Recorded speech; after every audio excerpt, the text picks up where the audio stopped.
I'd like to call the City of Post Falls Planning and Zoning Commission April 10th regular meeting to order. Please stand and join me in the Pledge of Allegiance.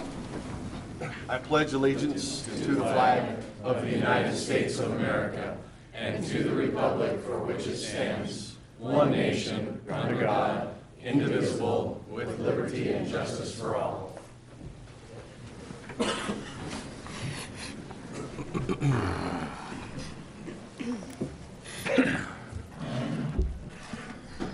All right, welcome to this evening's meeting. Again, I ask you to make sure and silence your cell phone if you wish to provide public comment during that portion of the evening.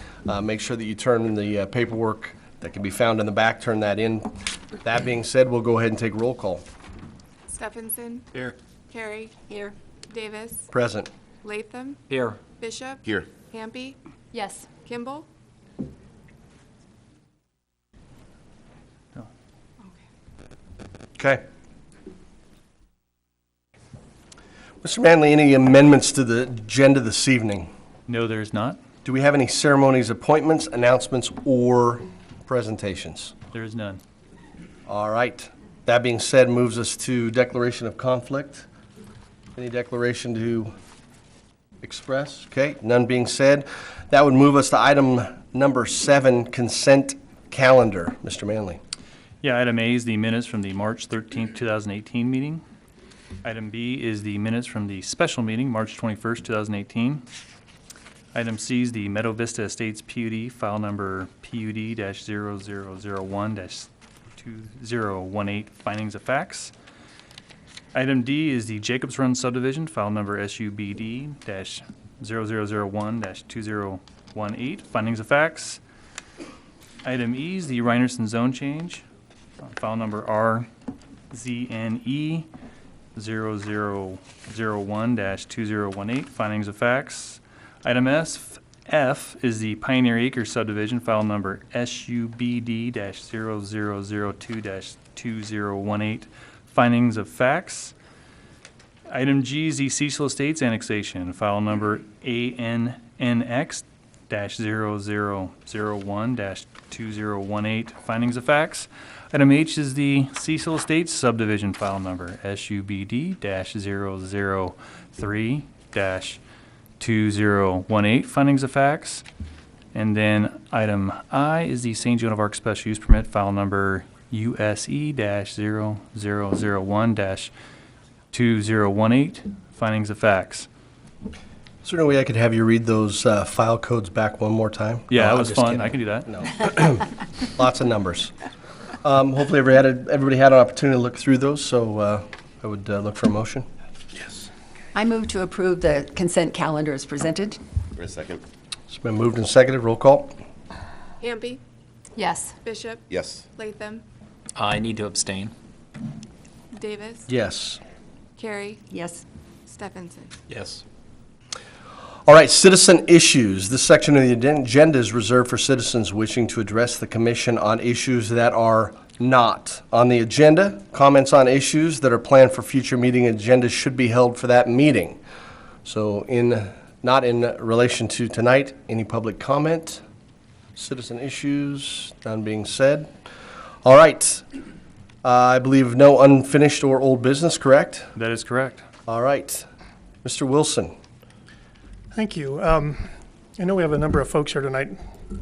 Because people can't see my sign up here, I'll introduce myself. I'm Warren Wilson, City Attorney. I wanted to mention for those who came to testify tonight, because it's to help them frame their public testimony tonight. Under state law, the Planning Commission in quasi-judicial hearings, and most of our hearings tonight are quasi-judicial, they can only consider the approval criteria that the city has adopted. I believe most folks tonight are here for the special use permit application. So I'll read those right now so people have a chance to think about those approval criteria and have a chance to hopefully frame their testimony so that it reflects on one of those approval criteria. We'll go over them again during the public hearing, but hopefully now that'll give people a chance to be thinking about what's relevant to the hearing tonight. So the approval criteria for special use permits, number one is whether implementation of the special use permit would or would not conform to the purposes of the applicable zoning district. The second one is whether the proposed use constitutes an allowable special use under the zoning chapter and whether it complies with all other applicable laws, ordinances, and regulations of the city and state. Number 3, whether the proposed use will or will not be compatible with the health, safety, and welfare of the public or with land uses in the vicinity of the proposal. And number 4, whether the proposed use will or will not comply with the goals, policies found within the comprehensive plan. So those are the only items, and testimony on those criteria are the only items that can be considered by the Planning Commission tonight. We'll touch on the other criteria on the other items as we go forward, but because that one's first and because I know we have a number of folks here, I wanted to make that announcement up front so people could be thinking about it. Excellent. Thank you. I appreciate that. One other thing before we open up public hearing is to make sure that we run a civil meeting. I ask that you hold applause and comments when you are not up front. When you are called up to speak, make sure that you do state your name and your address. You have your time to speak. But again, let's be civil about all things. That being said, we'll go ahead and open up the first public hearing. Early Dawn Special Use Permit, file number USE 0002-2018. We'll open that up. Mr. Manley.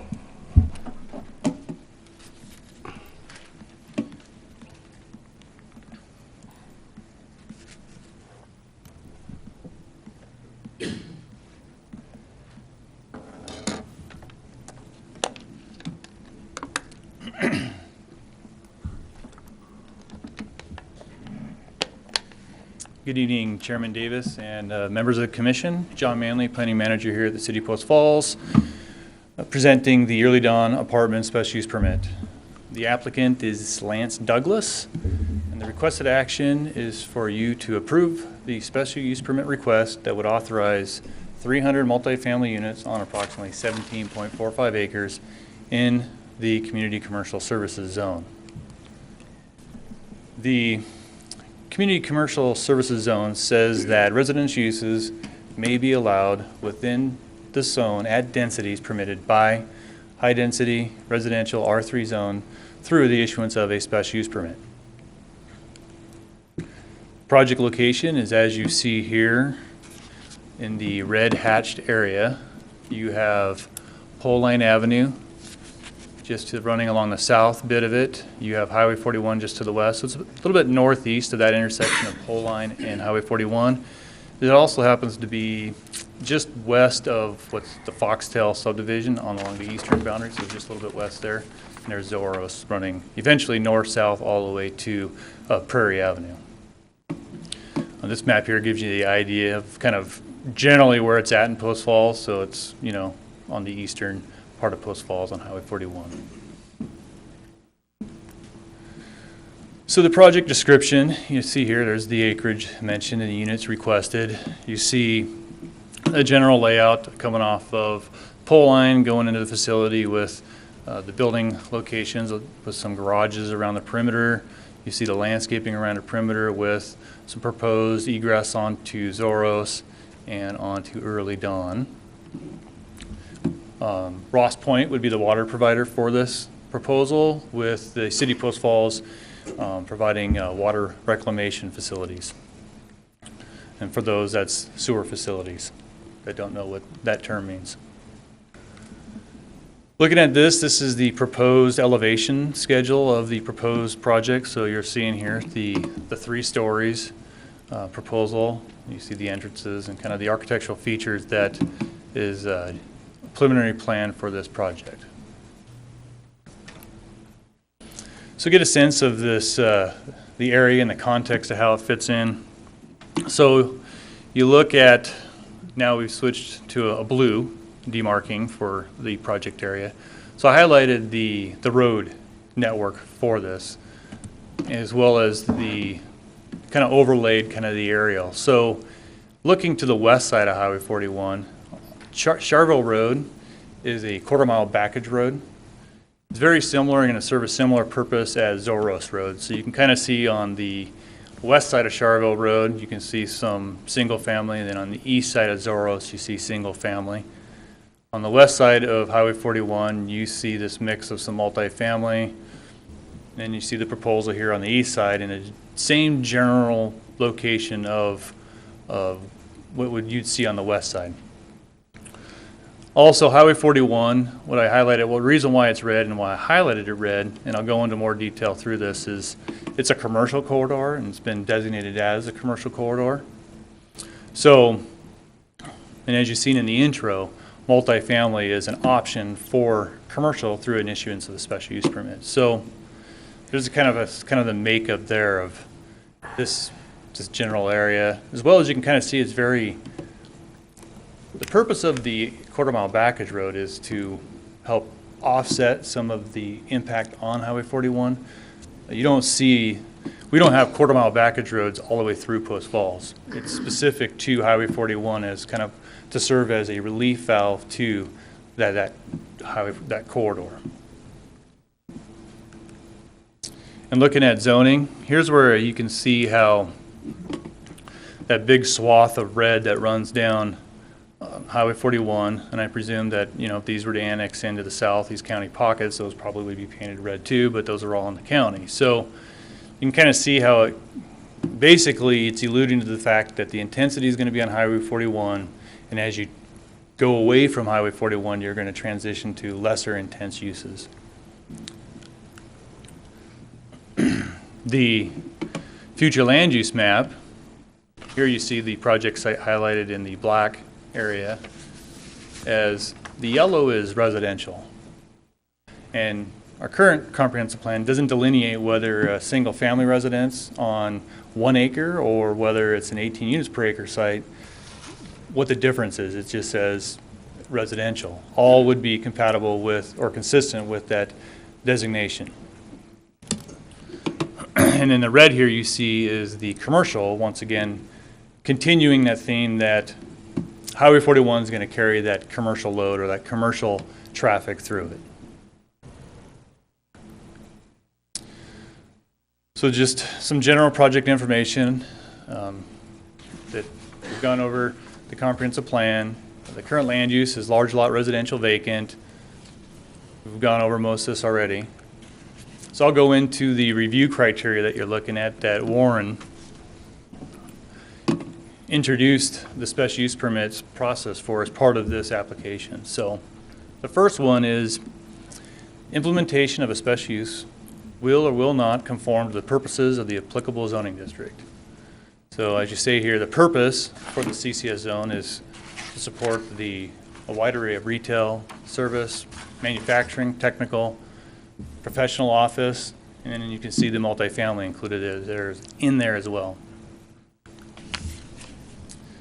It also says within the code that if multifamily was to be allowed, that it would be allowed to be developed at densities permitted through the R3 zone, which is 18 units per acre. In the staff report, you can see how staff has mentioned that multifamily can serve as a buffer between some of the higher intense commercial uses and some of the lesser intense uses that go off the periphery. I'll go back to the intro here. So as you get the commercial uses and the traffic that you would see spawn from commercial, oftentimes you see multifamily diluting, whether it's noise, light, or odor, or other type of impacts that naturally occur with a corridor like Highway 41. They don't have that negative impact onto subdivisions which would otherwise occur without some other mitigating built environment buffers.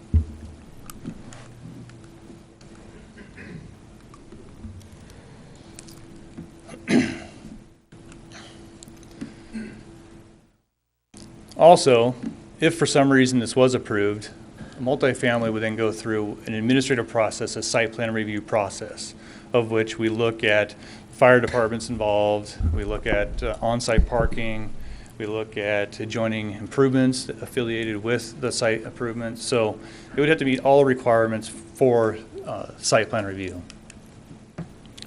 In terms of parking, our current standard is for one-bedroom units, you have 1.5 parking stalls, and then 2 stalls for 2 bedrooms or more. So if every unit was 2 bedrooms or more and you had 300 units, you'd have 600 parking stalls on site, a minimum requirement. So if for some reason you saw a plan for less, would allude to the fact that there's a plan for some 1-bedroom units. Historically, with the standards we have, Post Falls hasn't seen a huge issue with overflow parking. At times with construction we have, so there's a temporary state when you're constructing multifamily, when they're getting the parking lot, there has been some overflow on some adjoining streets, but once they get their COs and then they get utilization of their site, then they move off the street and onto their site.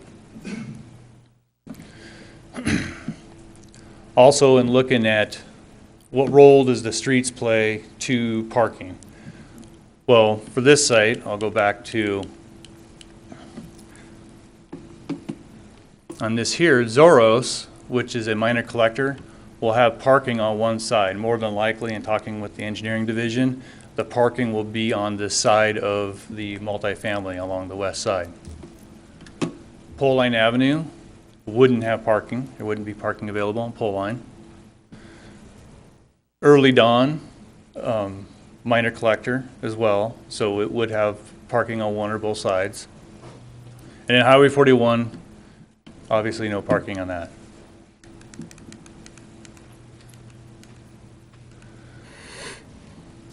So the other criteria, the second one, is whether the proposed use constitutes an allowable special use as established by this chapter for the zoning district and complies with all other applicable laws, ordinances, regulations of the city and the state. So simply within our land use table, it just says that multifamily, 3 or more units per structure, is an allowable use by special use in a CCS zone.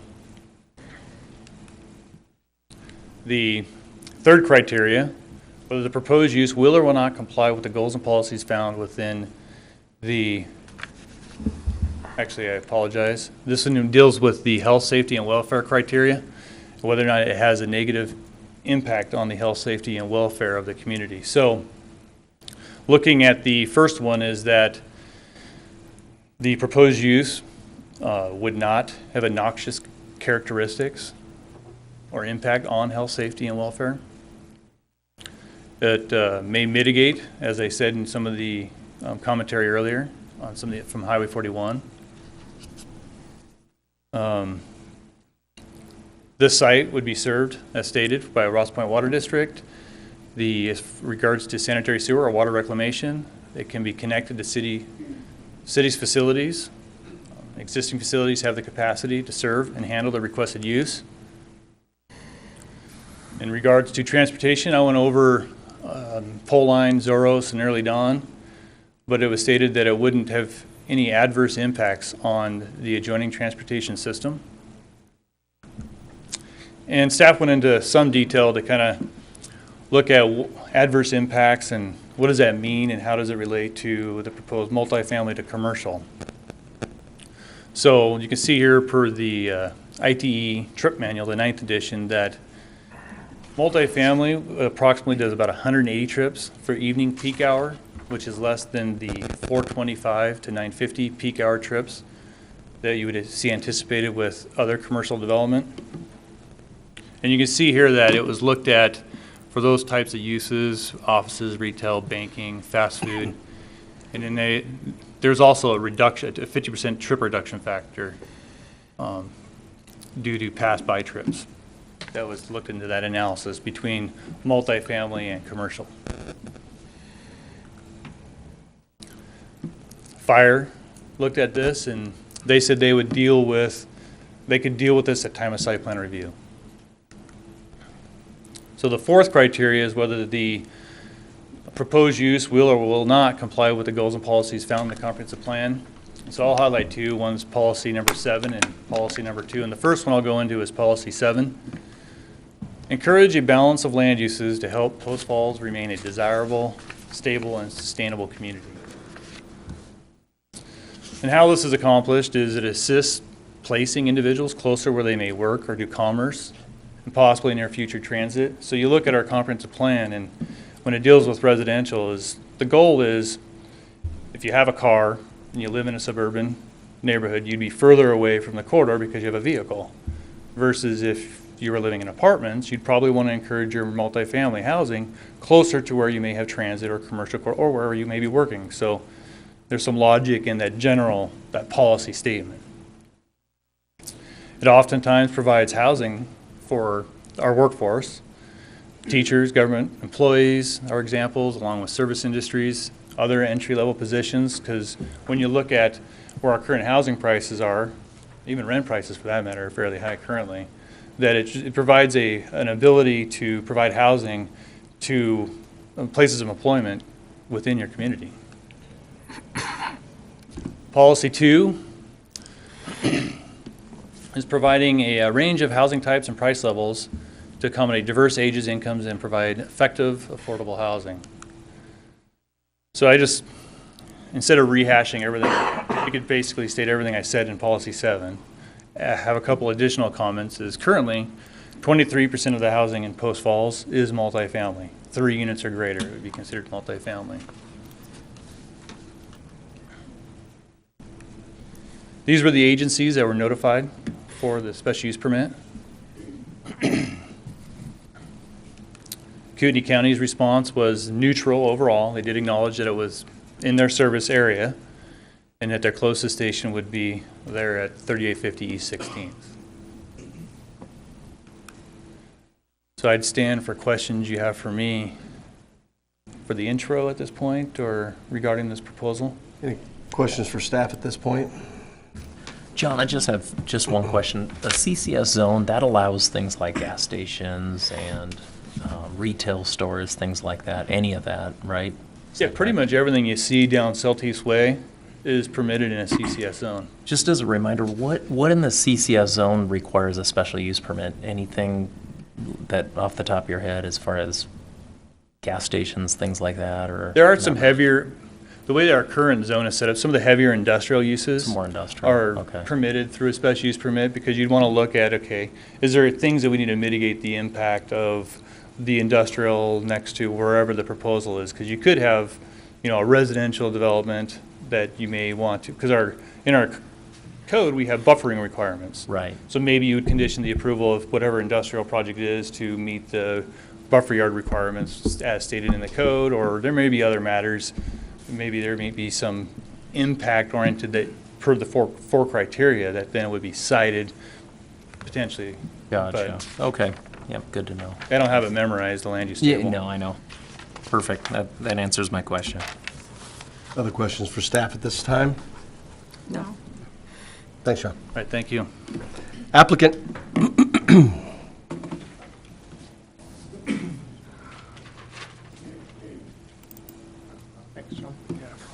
Commissioner Latham, while he's coming up, I've just pulled up the land use table of the commercial uses, not getting into the manufacturing uses. Got it. It looks like special use permit items are heavy equipment repair, service garage, paint shop detailing, tractor, heavy truck dealership and leasing, so heavy equipment leasing, and automobile or marine service centers. Those are the commercial uses that would require a special use permit. Gotcha. That's before you get into any of the manufacturing stuff, and that is almost exclusively special use permit stuff. All right. Good evening, Commission. My name is Ray Kimball, as you know. I'm a land use civil engineer. I've been practicing civil engineering for Whipple Consulting Engineers for the last, 5 years now. Before that, 12 years here in Post Falls, doing the same thing. Our address for the record is 21 South Pines in Spokane Valley. John took a lot of my thunder, but he always does that. He does a very thorough job. So what I'll do is we'll just hit a lot of this, make record. As you know, this right here is the project site. Locations, something that John already went through. There's a vicinity map. Now, let me go back here just a little bit. One of the things that John talked about when it came to buffers and setbacks, and it's something I want to point out is a distance from this nearest structure here, which is in Foxtail there, to the actual building is between 250 and 300 feet. So as part of the site plan and how we laid this out, the goal was to try to create what we like to call a moat of garages, and I'll get to that right here. So what we try to do is we try to create basically a moat of garages all the way around. And what that does is it does a couple things. One, it lends to site security on site, keeps the perimeter a little more secure. And the second thing it does is that it keeps headlights from cars who are parking in these spaces without garages. It keeps them from shining out onto adjacent properties, which is something that we found is beneficial in our designs. So over the last 5 years, we've done about 5,000 units of apartments in the Northwest. And as part of that, that's one of the things that we've learned is very beneficial. One of the other things is open space. So we find that when we have a site of this size, it's incredibly important for us to make sure that we incorporate some open space into the design to make sure that we have a functional community that is desirable and where people want to live. So some of those amenities, there's little areas. There we go. So little open space areas. We've got a little play structure here, a gazebo. We've got some potential raised planter beds. Those have become incredibly popular for urban gardening. We've got also a little dog park area. Not that this area isn't allowed for dogs, but it's a nice little fenced area for dogs to go running around and playing with each other. Towards the south, what we have actually, I'm going to go back up a little bit, is, so you see here, it's kind of a T-shape open space corridor with this really nice center down the middle there. We've got interconnecting pathways that come from all the buildings. And then come down to the base of the T. There's a little sports court with some seating. We've got a rec building, which is where the office will be, the renting office. Or most likely be a little conference room center kind of thing.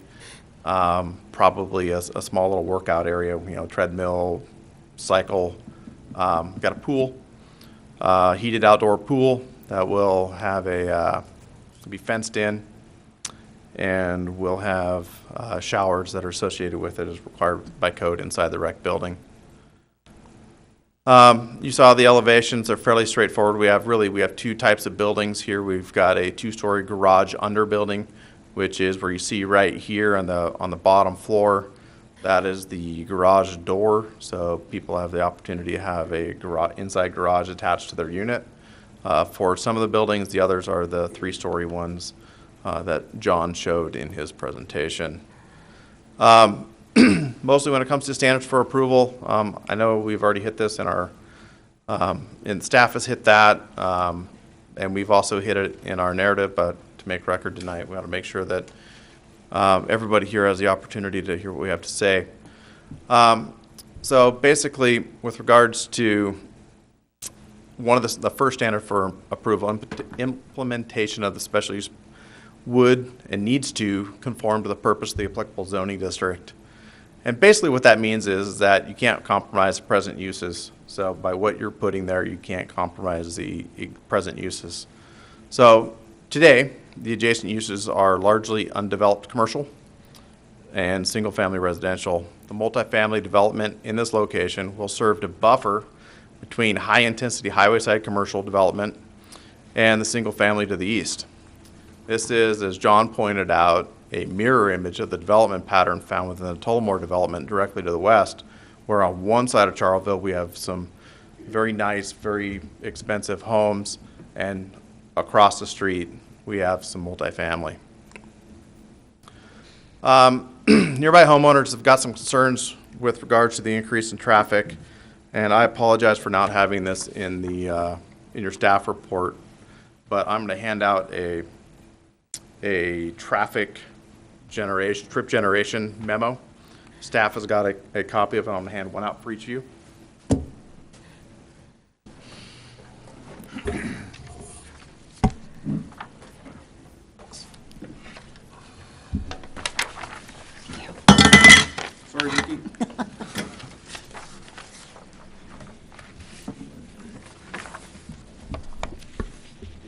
Guess it's not the first time that's happened. So what you have there is a trip generation memorandum. Really what it does is it's produced by Todd Whipple, who is here in our office. Todd is a civil engineer licensed in several states. He's an expert in traffic engineering. He stamped and signed that for the record. And basically what it does is it just gives you an expert look at thanks, John. So it gives you an expert look at what goes into a trip generation. So it talks about the comparison between a multifamily development and a 210,000 square foot commercial development, and what the differences are. And the reason we use a 210,000 square foot commercial development, which sounds huge, but you see in the 2 pages behind there, the two 11 by 17s, so which this is one of them. So this is the layout that you have in front of you for our proposal. And on pretty much the exact same acreage, this is the Walmart Supercenter on Mullen. And so it gives you an idea that although the configuration is a little bit different, the land configuration is, a Walmart Supercenter will fit on the same acreage that we're talking about. So really what this does is it kind of gives you a little bit of a background. It's 300 units, and staff report's pretty clear on it. It produces, let's see, 186, as you see right here, 186 PM peak trips. Thanks, Joan. On page 2, we have trip generation for a shopping center, which produces 780 PM peak trips. So down here in table 3, there is a comparison where there's essentially nearly a 600 PM peak trip savings by going to multifamily.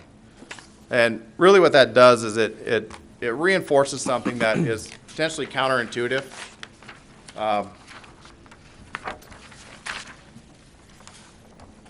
But traffic engineers have known this for a long time, that, here you go, John,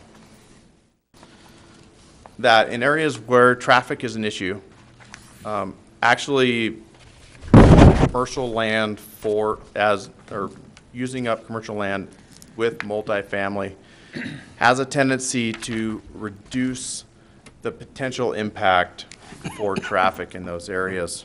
John, I'm gonna need some help here. Is it PC? Maybe I got it. Maybe. Hey, there we are. I got it. All right. Thanks, John. So then I'll roll through this as quickly as I can. So traffic we have, as we just talked about. With regards to traffic inclusion, the site development will require the completion of adjacent roadway frontage improvements, which is inclusive of pedestrian facilities. That increases the roadway capacity as well as pedestrian facility capacity. Adjacent roadways are minor collectors and minor arterials, and they do have the capacity to accommodate the traffic generated by the proposal. That's based on the staff report. And the other engineer here, Mr. Rob Paulus, who produced that staff report. The traffic generated from the proposed multifamily is significantly less than that of a typical highway site commercial, and is therefore a benefit to the transportation network capacity, given the side-by-side comparison. Completion of the early dawn from Zoros to Highway 41 will provide a second route out of the area, which will help alleviate congestion of Highway 41 and pole line. I do recognize that it's going to be a right-in, right-out when Highway 41 is completed. But again, that is a relief to some congestion, although it's not full relief. We do understand that. Additionally, Zoros is, as John pointed out, a backage road, which is meant to alleviate Highway 41. So it's basically there to take the traffic that does not get served by access from Highway 41. Highway 41 improvements completed in 2020 will further increase capacity of the nearby transportation network. It will be widening pole line from our project boundary to the west. And the traffic impact fees as required by the City of Post Falls for 300 apartments equates to more than $356,000, which in terms of what does that really buy? That generally buys like a typical traffic signal somewhere in the Post Falls, like 15th and Idaho Street, that kind of thing, something like that. With regards to property value, some adjacent property owners have some concerns about drop in property value as a result of the project. They quote a Realtor.com article. And here's the quote from that article. I did a little bit of research, thought it was pretty interesting. So it says, cluster of rental buildings, or lots of them, lower the property value. Does it? I don't know. Many homeowners have pondered that. So what they went to, and this was really kind of interesting, they did an analysis of zip codes, and with higher than average rates of renters have a lower property value compared to the county they are located in by 14%. And they quote the American Community Survey. So I thought, wow, that's pretty interesting. I should probably look at the American Community Survey. And so I looked that up, and that is from Fact Finder at census.gov. It's basically a community, it's just census numbers and interesting facts and things like that with regards to the census. And here are the results. In Post Falls, property values, I know it's a little bit hard to see. Renter occupied. So renter occupied percentage in Post Falls is 32.4%, according to census.gov. And the median home price for owner-occupied units is $168,200, and I'll have it. There will be a summary here in a second. In Rathdrum, it is 25% renter-occupied, and the median value is $155,400. And in Coeur d'Alene, it is, which actually really surprised me, was 43.2% renter-occupied, and the median home value is $172,700. So in summary, Rathdrum has the lowest rental rate and the lowest value, and Coeur d'Alene has the highest rental rate and the highest home value. So what does that really mean? It means that, at least around here, that the correlation is opposite of what the article stated. But what does it really mean? My opinion, given the statistics involved in determining home value and everything that goes into an appraisal, it's likely that the relationship is non-causal. What does that mean? One is not the cause of the other. With regards to buffering, commercial being adjacent to residential, this right here is the city's comp plan map. Our property is, I should have put it in here, but it's right here. It's this little T parcel with a little bit of red right there. Comp plan designates that nearly all the subject property should be residential, even though it is zoned commercial. Thank you. Further, multifamily conventional zones should be applied in areas that have access to arterial zones, collector streets, etc. And so essentially, this right here is the residential policy that covers why we should be doing residential right here as a buffer between commercial and single-family residential. This right here is a photo from Airway Heights. This is a highway side Walmart, and right over here is single-family residential. This is what it looks like. It is this giant monolith of a building with truck docks and backing trucks beeping. This right here is a collector with single-family on one side, multifamily on the other. Our multifamily is actually further away from the street, but you see that there are architectural differences or architectural similarities between the residential uses. Here, talk about the standard. Multifamily isn't allowed use. Wetlands, one adjacent property owner had an opportunity to go walking, traipsing across the land, and decided that there was a wetland on the property because he found some spongy soil and a couple of cattails. Below is a screenshot of the National Wetlands Inventory. I know I'm talking as fast as I can. I'm sorry, Ryan. Your head? I got to make a record. And there is no wetlands in the National Wetland Inventory. Interestingly enough, there is actually an old canal here that is called out. With regards to whether it's compatible with health, safety, and welfare. The traffic impact we already talked about. Additionally, 300 units of single-family residential will encompass between 100 Yeah, 75 and 100 acres. We So are out of development. time. All right, and that's it. Thanks. We met the code. Any questions for applicant? Yeah, I have one question on, you were mentioning 3-story and 2-story and what I wanted, the garage under units you're talking about, is that a 1-story with a garage? So it's just a 2-story building then, basically? It is a 2-story building, and I'll show you where they are if you. That's what I want to see where they would be in the, So the garage under buildings are these two here, as well as these right here. And so they have this, so they all face in. So the garages are on this side and on this side. So those are the 2 stories. You have any other questions or concerns that that have not been brought up or haven't addressed yet? not yet. No. All right. Thank you, sir. Thank you.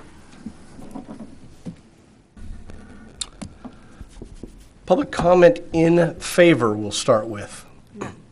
None in favor. Neutral. None. None neutral. Those opposed. Are you bringing me those opposed wishing to and wishing not to speak? Thank you. Ladies and gentlemen, this is the segment of the evening that I ask for your grace. If I butcher your name, I apologize. It's by no means personal. First individual not wishing to speak in opposition is Jerry Klein. Says, see attached sheet. Says, Dear Commissioners, I'd like to express my concern that I have in regards to the proposed zone change and subsequent plan for multi-family housing on Early Dawn Avenue. I will express my concerns in the form of a few questions. They are the same concerns voiced by many others already here, but I'd like to echo them. Number one, I received a letter from Ross Point Water District recently stating that we will be asked to restrict our water use this summer to conserve water for future use. If we're going to have to conserve now, what kind of impact will the apartment complexes going in and around on the area have on the aquifer? Number two, how will the already stressed intersections and roadways in this area hold up to an additional 300 family units using them? Number three, what charges will occur in the areas, or changes occur in the area's crime rate, and how will that affect property values? Next one is, will there be enough local police to help manage the gross increase in growth that comes with multifamily complex of this kind? Next, if we don't wish to live near apartment buildings, where can we go in Post Falls to build a home? Lastly, what kind of a community does this commission want in the future? Just when we're gathering high standards for this town, do we want to be better known as low-income housing? I think we can do better. Thank you, Jerry Klein.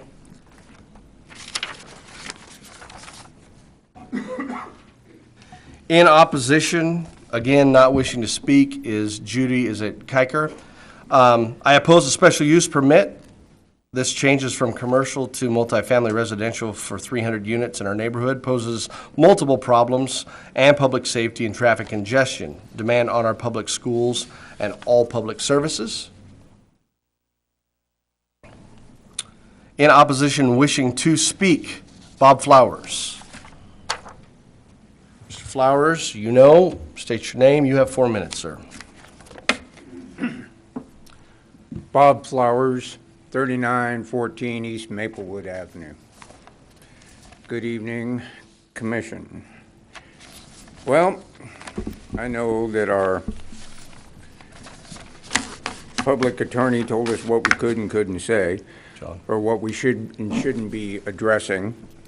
But I would like to first state that at last week's city council meeting, one of the city councilmen actually instructed the building department as well as the attorney to close that loophole in CCS so that these types of developments would not be occurring. Just for your general information. Two, I am addressing whether the proposal will or will not be compliant with the health, safety, and welfare of the public or with the land use in the vicinity of the proposal. I believe I would like to ask first whether the city has done a comprehensive traffic study of that area, on that area, not some out-of-state, out-of-town people that don't live here and don't deal with that every day, but whether the city or the developer has done a complete traffic study of that area.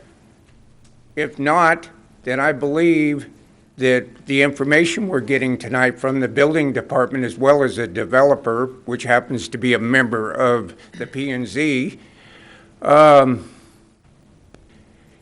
is just their best educated guess at what the safety and the health and the welfare of the local residents that already live there, whether it will or will not be affected.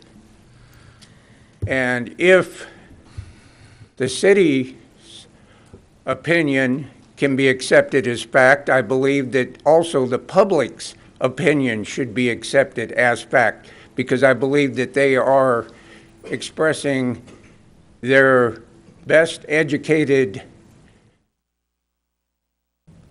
idea of what this is going to, what type of problems this is going to cause. And I believe that dropping 300-unit apartment complex that close to Highway 41, 4 or 5 years before the construction of 41's even going to start, is just adding more fuel to the fire. Any of us that travel 41 daily know the safety concerns, the number of accidents, the number of people that, close incidents of accidents, or just trying to get from pole line onto 41. That's a trick in its own self, and you can sit there for many a light waiting to. But I believe that this will actually harm the health, the safety, and the welfare of the people that live in this area, because their mental health should be considered in this also. And this will affect it. Thank you. Thank you, Mr. Flowers. Also in opposition wishing to speak is Don Isaacs. Mr. Isaacs, again, state your name, address, and you have 4 minutes, sir. Good evening, Commissioners. My name is Don Isaacs, 4421 East Kit Fox Lane. And before I begin, I just want to point out and share something that maybe you might want to work on in the future. Got here about 5:15, my beautiful wife and I, and your acoustic system works really well because we can hear you over there when you're on your cell phone. And I was very disappointed to hear someone say it's going to be a rough crowd tonight. These are tax-paying citizens. We shouldn't be labeled that way, even before we get the opportunity to speak. So I'm hoping that maybe afterwards you might put that message out to the people up there on the cell phones. And I'm not going to point anyone out tonight. Okay. Okay. I thought Mr. Flowers did a wonderful job on the health and safety. My wife is 3 generations. We moved over here from the west side. We lived in a community very similar to Maple Valley in the beginning. I can still remember when we got our first Fred Meyers, and they were very focused on population growth. Population growth. Let's get more apartments, get more people moving in. And that was not successful growth for that community. So it was interesting when you were showing the apartments about the buffer zone. Well, it probably does block the noise from Highway 41. But you know what I really hate? Are those cars with the boom boxes, boom, boom, boom, and the mufflers, and those things do come with it. They do.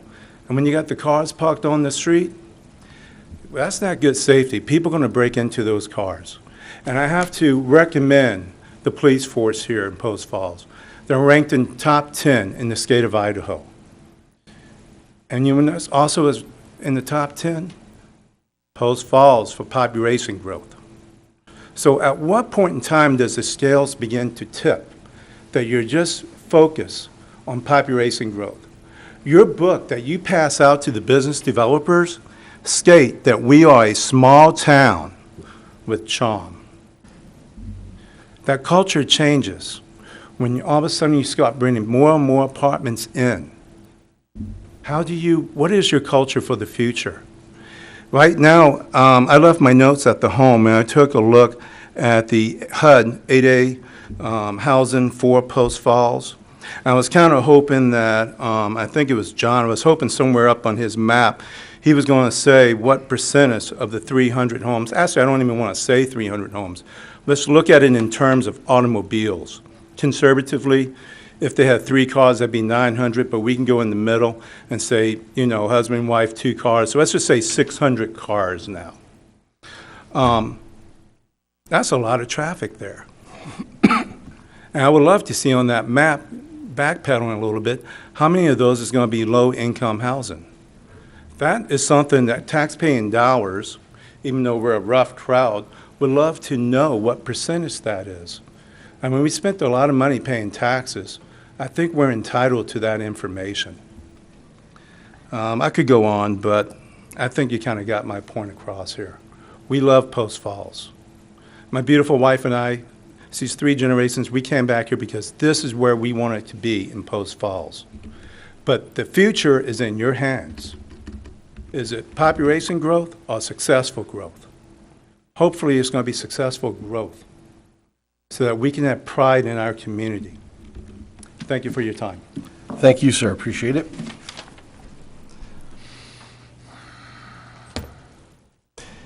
Next individual, this is 2 individuals in opposition wishing to speak. And before I call their names, Warren, we've got what appears to be a husband and wife that wish to speak. That's still just 4 minutes, correct?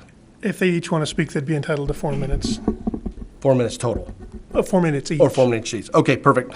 All right, so I've got, I'm not sure how you guys want to do it. I've got Ray, and is it Gay McDaniel? Okay.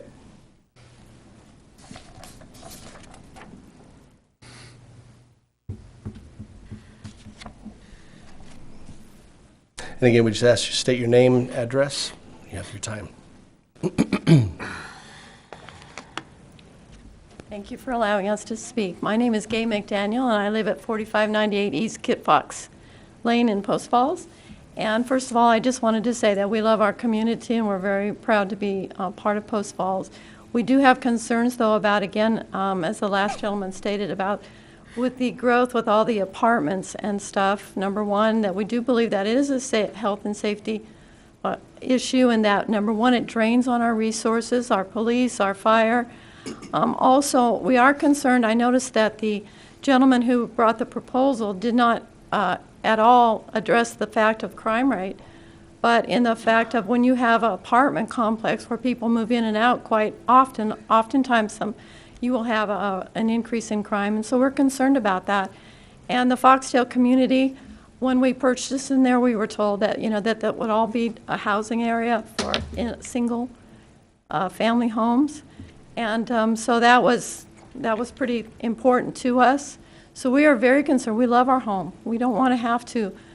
Where else would we go? I mean, we love Post Falls. And so we would just ask, I respectfully ask that you would consider the fact that, you know, it does impact the families that are already here and part of Post Falls, and that we are concerned about the fact that it would cause more problems for us. And again, we don't want our community to become an apartment bedroom community for people that work in Washington or wherever, because as the gentleman stated about being closer on 41 for the housing, I mean for their jobs and stuff, basically people don't work on Highway 41. It's already so backed up that on 90 during the rush hour, the traffic backs up on the freeway trying to get onto 41. So thank you for listening, and I pray that you will take that all into consideration. Thank you. Thank you.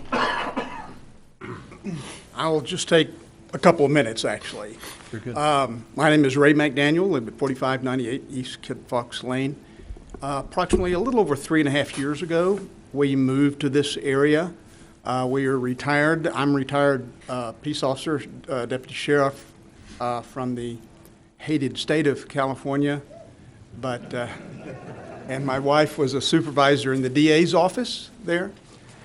We left California because we were originally from Texas, but not wanting to go back to Texas, we found this wonderful place. It was recommended to us. A lot of retired peace officers live here for a reason. They can live here in peace And so we're political and cultural refugees from the land of California, if you will. We love it here. We have loved every minute of it, even the snow.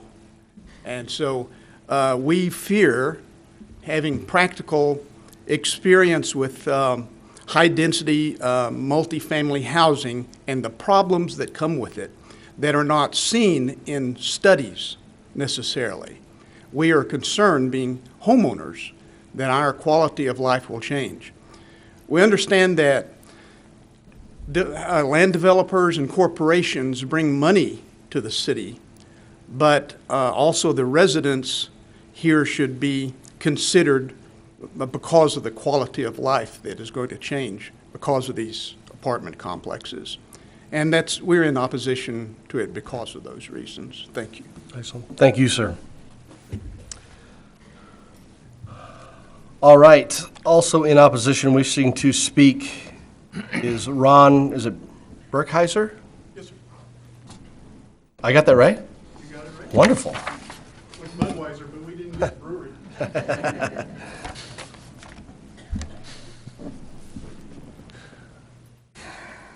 Commission, thank you. My name is Ron Berkheiser, 4488 East Fennec Fox Lane, Post Falls. I was going to make a very different speech to you this evening, but I think I'm just going to speak from the heart. I'm a newbie in the area. We've moved from originally California into Washington. We felt like we were forced out of Washington by the high taxes, by the crime, by politics, by a variety of things. One of the things that appealed to us was in Idaho was Post Falls. I have friends in Hayden, Coeur d'Alene, variety of other areas. As a newbie, I've listened to a lot of people, and I've asked a lot of questions before we made the move and since we've made the move.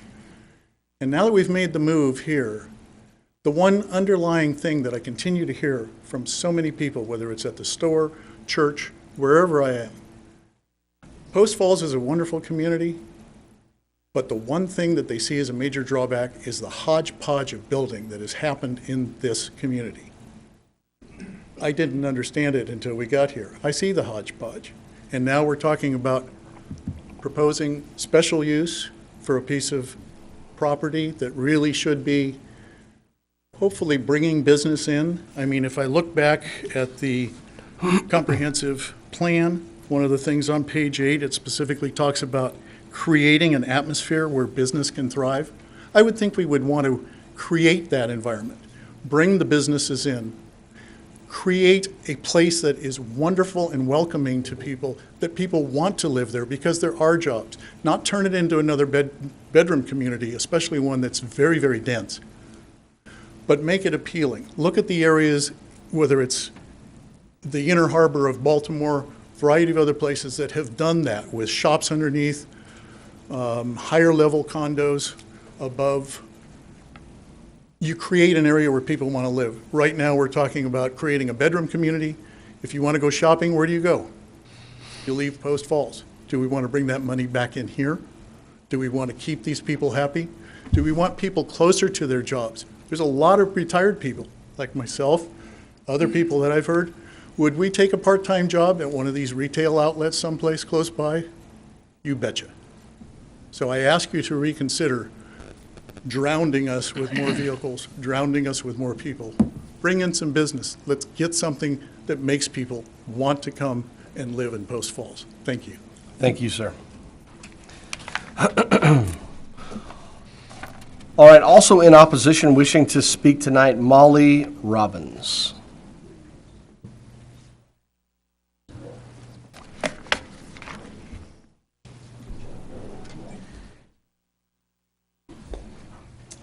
I am Molly Robbins. I live at 4438 Kit Fox.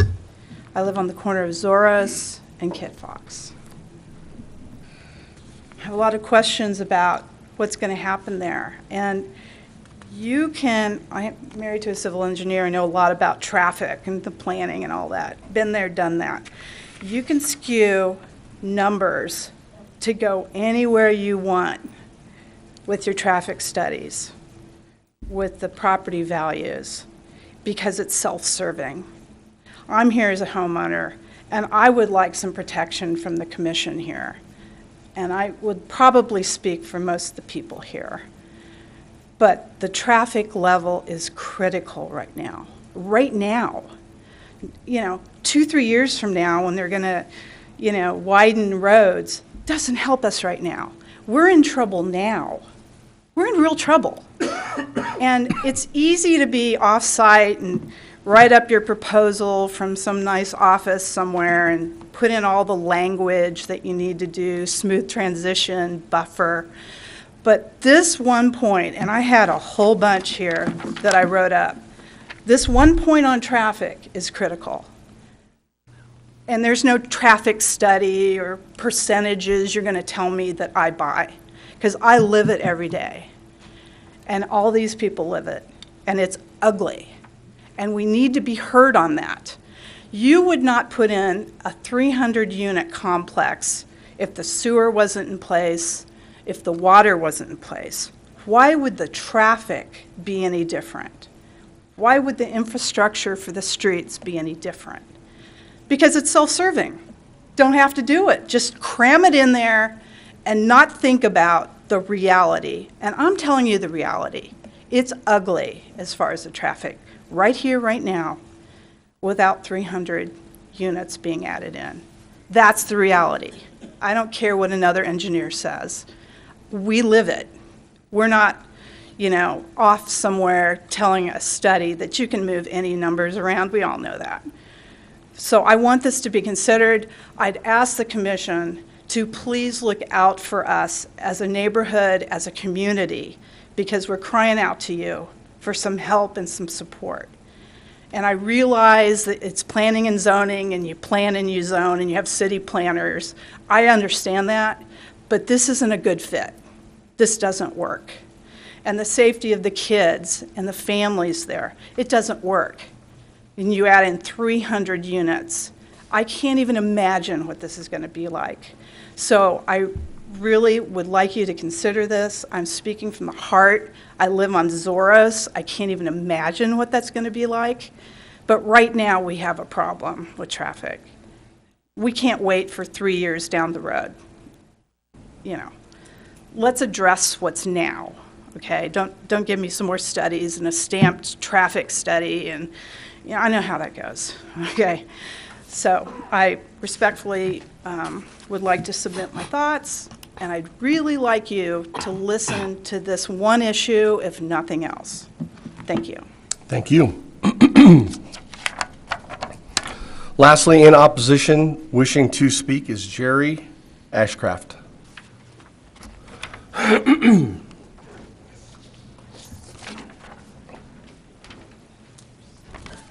Good evening.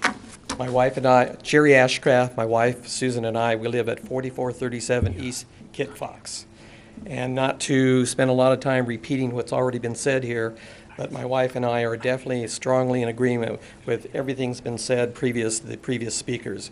And I want to compliment all of them for really doing a good job bringing out what we feel are the important points here. And I do want to piggyback on our last speaker, Molly, as far as about the traffic issue. And, we all agree that there's going to be increased traffic in our neighborhoods. Increased traffic means increased safety concerns. We have children that play in the streets. We have a lot of people that walk dogs. We have bicyclists. We have an active community, and there's going to be, obviously, increased traffic. And I just want to question these traffic studies that have been done, and I don't know if they've been approved on or however, but I just wonder, these traffic studies, when were they performed? The reason I bring this up is because it's come to our attention in the news recently. There's going to be a very large Catholic church that's going to be built on the south side of our community, just across the street pole line. There is going to be a tech center that's going to be constructed nearby. I think it's at the corner of Prairie and 41.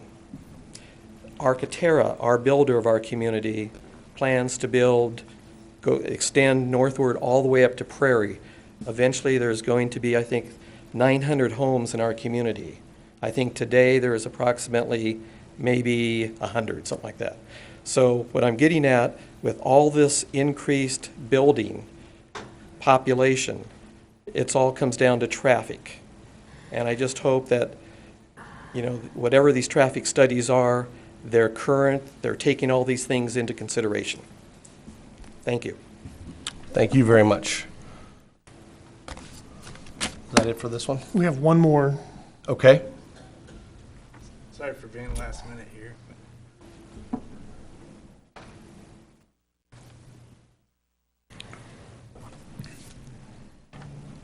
All right. Ethan Griswold. So I apologize for not making it on the list beforehand, but my name is Ethan Griswold. I live on 4395 East Kit Fox Lane, Post Falls. Recently bought the home and didn't receive notice from the city, probably because we just bought it, moved in. But we did find out in short notice from our neighbors about the hearing, and I just wanted to make sure I could share a few comments today. So I apologize again.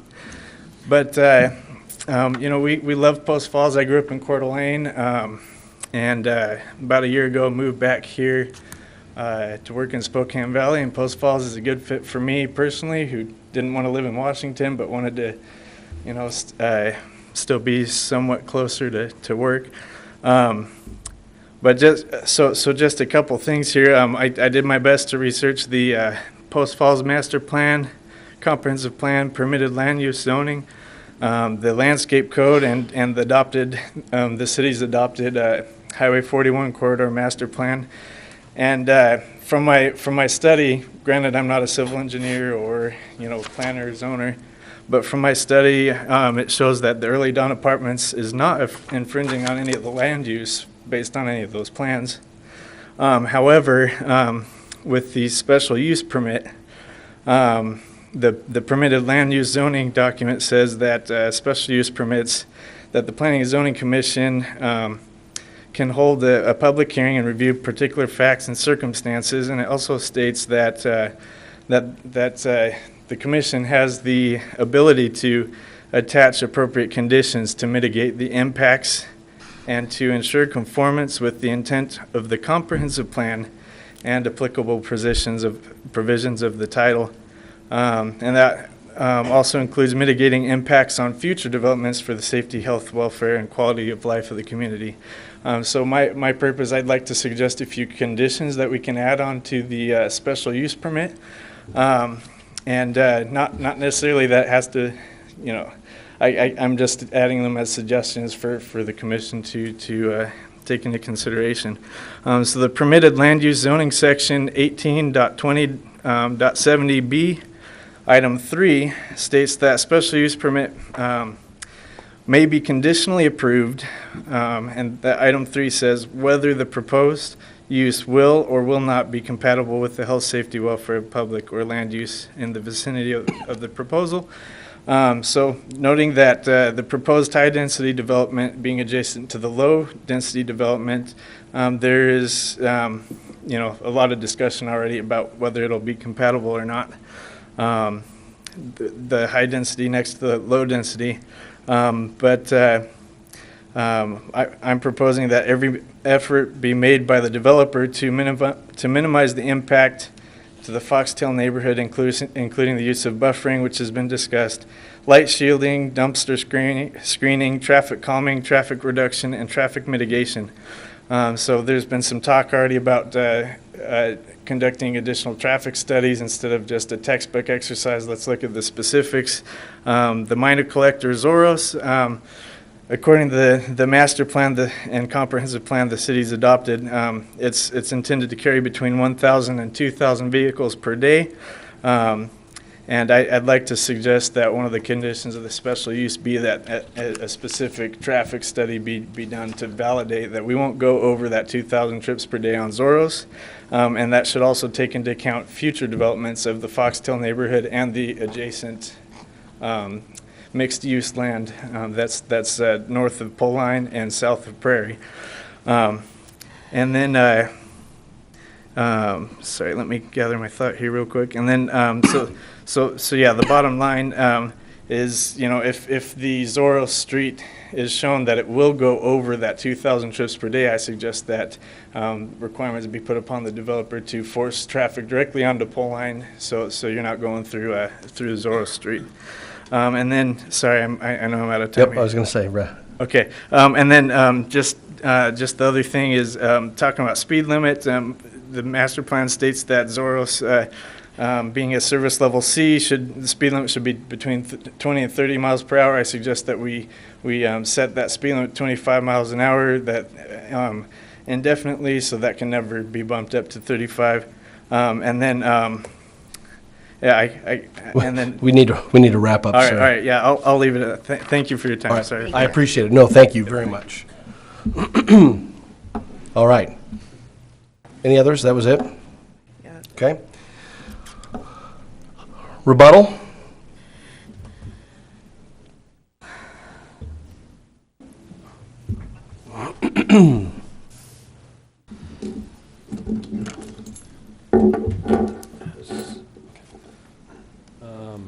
Planning Commission, my name is Todd Whipple. I prepared the document that's in front of you, and I just want to kind of go over traffic a little bit. I know traffic seems to come and go. The licensed engineer in the state of Washington, the document that we provided for you was to do a couple things. First of all, I thought that Rob Paulus, who's a licensed engineer in the state of Idaho, also prepared a fairly comprehensive analysis of what the total traffic volume was going to be. And so what we wanted to do is, since commercial is an outright permitted use on this piece of property, we wanted to make sure that the Planning Commission understands size and density. And so if you were to look at that last page, you might look at the engineer's seal on there and see that I was the engineer for the Walmart store on Mullen. And that was done at a different time in the city of Post Falls, when at the time that we did that and the trips generated by that, if we were to go back and look at the front page and the number of trips generated, those 1,000 PM peak hour trips, today you guys are an impact fee city. So as a development like this, we might do a trip generation letter to help determine what our actual trips are going to be, but we also pay an impact fee based on the number of units that we're proposing, or if it's a commercial development, the number of square feet that we're going to develop. And so there really isn't a lot of follow-on transportation work. We have, at previous times, we've gone back and done some special studies for things like this, but one of the things that, as an impact fee city, that you do is you use your impact fees to keep your transportation plan up to date, and you take the impact fees and you implement your transportation plan. So the numbers that we gave you were numbers out of a recognized textbook. It's from the Institute of Transportation Engineers. It's from the 9th edition. It's a book that every city pretty much in the United States has adopted as a record document. It's a standard, it's irrefutable, and we just report the news. As a licensed engineer, it's technically against the law for me to perjure myself along those lines, so I will tell you the numbers are straight out of the book. Unless we did a math error, they're accurate and they're correct. We recognize, I've done this for a long time, obviously. I've been working in the city of Post Falls for a really long time. I remember when Mr. Melvin came here as the new city engineer, and you were in that, was that a trailer back then? But the reality is we are a Washington company, but we do work here. Mr. Kimball's going to talk. He's a lifelong Post Falls resident and a member of the Planning Commission also, who happens to be a civil engineer in our office. It's what his chosen profession was. He's a very good engineer, and he's very good at land development. So as it relates to traffic, I just want to be clear that the main reason we gave you that document is the two drawings are actually at the exact same scale. They're both at a 60 scale. They're reduced to an 11 by 17 so that they fit better in your packets. But you'll notice that the depth on the two properties is exactly the same. The reason that we showed the different pictures of the photos on the PowerPoint presentation was to demonstrate that truly commercial 60 feet away from Zoros is not going to be the same thing with semis, garbage trucks, trash compactors, and all the things that would happen in a commercial zone compared to a multifamily zone. I will tell you, having done 10 million square feet of commercial development as well as worked on over 10,000 apartment units, that apartments are less intrusive. They are more, I think, a member of society. And I think there's a lot of research associated with many of the things that you've heard tonight that technically don't really relate to the 4 items that are before you as it relates to your decision.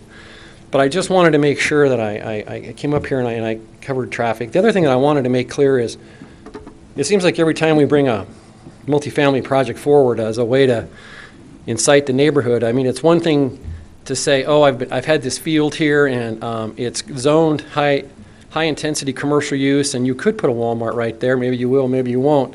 But, oh, we'll take that over an apartment project. Having done a lot of retail in my time, I'm telling you that's really just a statement of not fact. They would not take a commercial project over an apartment project. Apartment projects have truly less impact all the way across the board, from just about every impact measure that we could ever use as it relates to any kind of functional level of service associated with development. So yes, it would be a change, and yes, it would be a constructive effort. But one of the things that happens in situations like this is Section 88 and low-income housing always seems to come up, and what it does is it frightens people and it gets them concerned about what may or may not be developed here. I will tell you that the sponsor of this project, Mr. Douglas, has between 2,000 and 4,000 units of apartments, and every one of them is a market rate apartment. Market rate apartments today for 2-bedroom units rent for $1,000 a month, plus or minus. In the Post Falls market, it's a little bit less than in the Washington market, just because wages and things are less over here.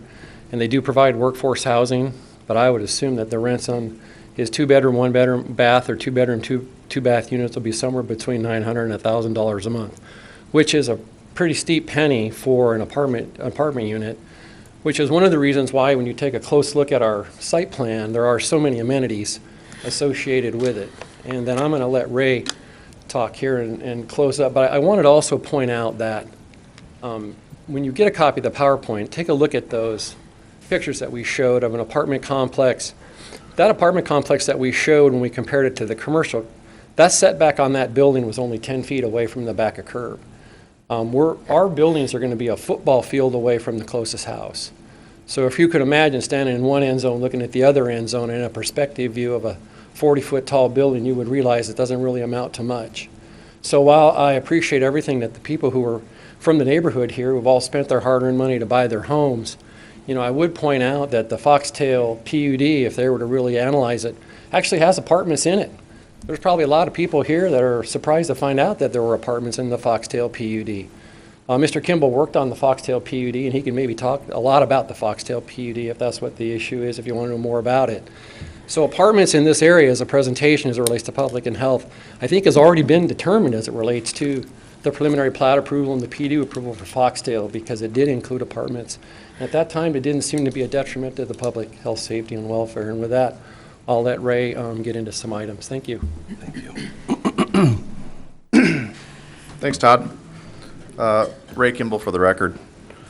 I'm just going to hit a couple things. I find it kind of interesting. My line of work, and an old mentor of mine said this once. He said, as land development engineers, we create our own opposition.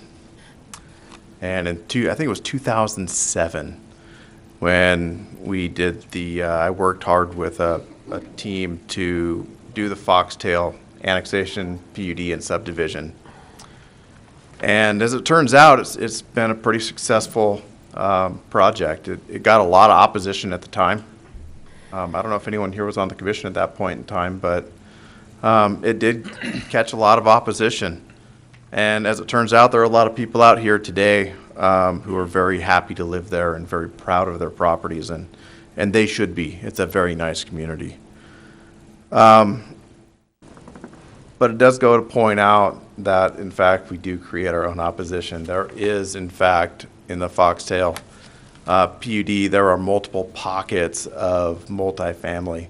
There was, in fact, in the first 2 phases, there were 2 pockets, I believe, 1 or 2 pockets of multifamily that Architect decided not to do and decided to just wait and do later. Now, that said, it's a little bit interesting. I have, in fact, lived in Post Falls all of my life. I'm a vested and a very invested member of the community here.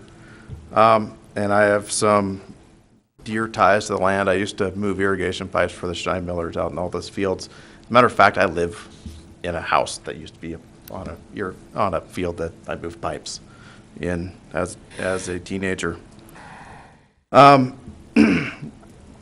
With regards to the comments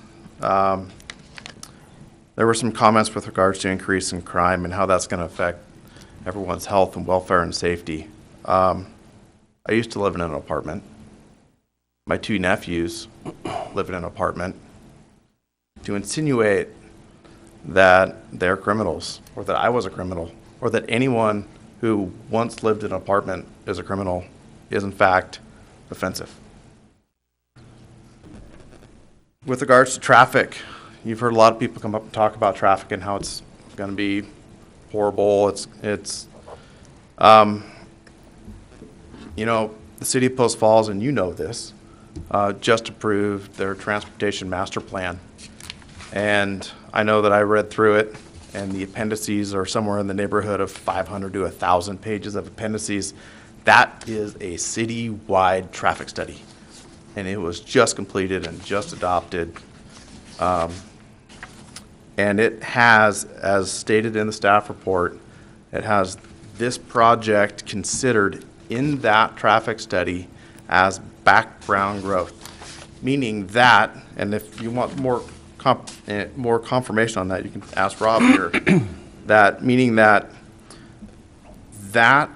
these projects that are all contemplated as background growth are all incorporated into the study and the mechanism for which they decide which capital improvements get funded and how that entire process works, which is where the traffic impact fees go. Those traffic impact fees that every business pays upon building permit goes directly towards capital improvement fund, which goes to mitigate traffic impacts based on the traffic study that was part of the transportation master plan. But mostly in conclusion, tonight there are 4 criteria for approval. And although it is not necessarily, dare I say, the most popular thing, apartments never are, we do and have made record and have met all 4 of those criteria. And what you have not heard tonight is anyone coming up and bringing evidence to the contrary. You've got an opinion, mostly opinion of lay people, definitely not of experts. And based on that, based on the record, we ask that you approve this tonight. And I'll stand for any questions or to address any concerns that you may have that we have not addressed. I have a question for Ray. Is this proposed subdivision, is it currently in the Foxtail PUD? No, it is not. Okay. Has a traffic study been done then? The traffic study that has been done is, that I'm referencing, is the city's transportation master plan, which incorporates this area at a density with a, and Rob can get into it more, but what it does is it incorporates, it takes the land uses and it says, okay, at this certain land use, we expect this much traffic coming out of it. In this case, typically it's based on the zoning. So the existing zoning or proposed zoning, if it's not in the city yet and it's in the county. So basically, no, there has been no real traffic study as impact on Highway 41 as it relates to pole line, any additional traffic coming from pole line. So the answer is yes, it's part of a full citywide comprehensive traffic study. If you're asking if it's has anyone done a specific traffic study to say where the trips are going to go when they come out of this driveway and where do they go, origin, destination, and all of those things? No, that has not been done, and that is typically not done, nor is it required by city code to do that, because we are in fact a traffic fee city. And so instead of requiring everyone to go do that and then mitigate their impacts based on just that, the city has decided that they are going to institute a traffic impact fee where the city staff, or where the city has determined that a residential unit has this much impact and a commercial square foot has this much impact, and then we're just going to charge a fee, and then based on this transportation study that we've done citywide, that we will implement improvements based on that. paid for by development. Okay. Other questions? Does the master plan take into consideration possible growth? Like, for example, this area or future areas of Foxtail just getting bigger all the way up to Prairie? Yes. It does? Okay. Yes. Any other questions? Okay. Thank you, sir. Thank you. Before we close anything out, we have engineering right here before us. They've been up and addressed these matters on multiple occasions. Do any of the commissioners wish to bring them up, ask any questions related to the matter? No? Any questions for staff? Other staff? No? Okay. We'll go ahead and close it out. I'll open it up for comment.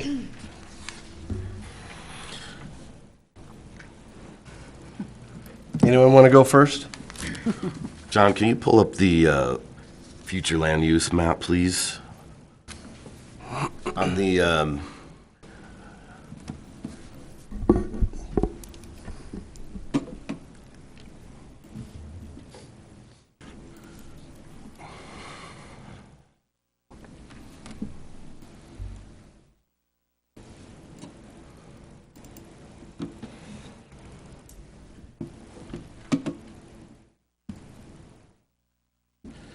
Okay, so here's our future land use map.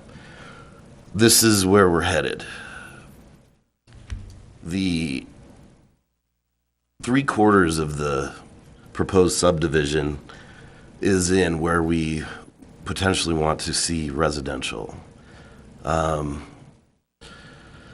So that to me is a little concerning, just in the fact that we've already kind of discussed the fact that we have uncovered a loophole with this special purpose in the CCS zoning. So I just am having a really hard time with, we know where we want to go. This is where we want to go. This is our end result, and yet 3/4 of what we're proposing will go against that. So I just have an issue with that.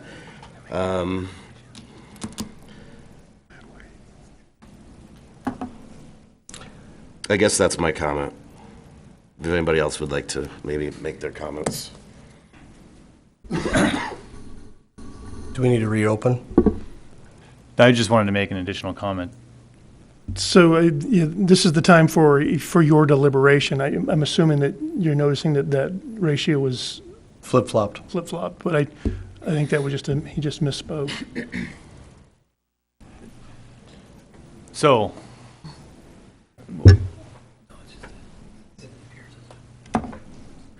while they're deliberating, any other comment? I have a problem with loopholes. So let me jump in here again. As we've talked about a number of times, when we're sitting in a land use a quasi-judicial hearing, we apply the criteria that we have. Those are the only criteria that we can apply. While the loophole term has been used, I think that's an inaccurate statement. There isn't a loophole here. The code is functioning as it was intended to function. When the code was established, it was identified that you can do multifamily uses in a commercial zone, provided it complies with the intent of the zone. To get there, we have those 4 established criteria to judge that, to make that decision on, and those are the only things under state law that we can consider. So basically, what Warren is saying is you have to ask yourself, does this project meet all 4 of the criteria? I appreciate the feelings. I appreciate whether we agree or we don't agree with multifamily. But again, at the end of the day, we have 4 criteria in front of it. If it's met, Vassal, you hold your comment, please.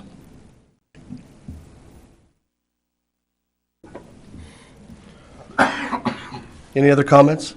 I guess my comment is that, yeah, the city has developed the CCS zone with the provision to allow residential, But in some cities or some areas of the United States, I'm not an expert on this, they allow residential outright and commercial. But the ideology behind that is so that not all of the commercial uses get taken up by residential, and the town's not a bedroom community. And we've talked about that a lot. But I know this one is really contentious, and I don't like the idea of the 3-story apartments next to single-family homes. I don't like that myself. But on the other hand, you have CCS zone, and that's what the zone is. And nobody has to come in front of this board, and they can develop a big box store, huge store. And we know that there's some big box stores that like to be on secondary frontage roads. And you'll have dumpsters, and you'll have lights, very tall lights, high lights, all night long. And if you want to use the word transient types and things like that, I mean, that can happen too. So that's where I'm very mixed on this. I honestly don't know as if the apartment use is worse or better than the commercial. I think it may be better. So there's nothing we can do to stop somebody coming in and developing that commercial piece of property. They have a right to do that. That's outrightly permitted once they go through the permitting process and the development process and all of that. So I commiserated with the gentleman that was up here about maintaining some kind of extra buffers, fencing, landscaping buffers, things like that. I can completely commiserate with that.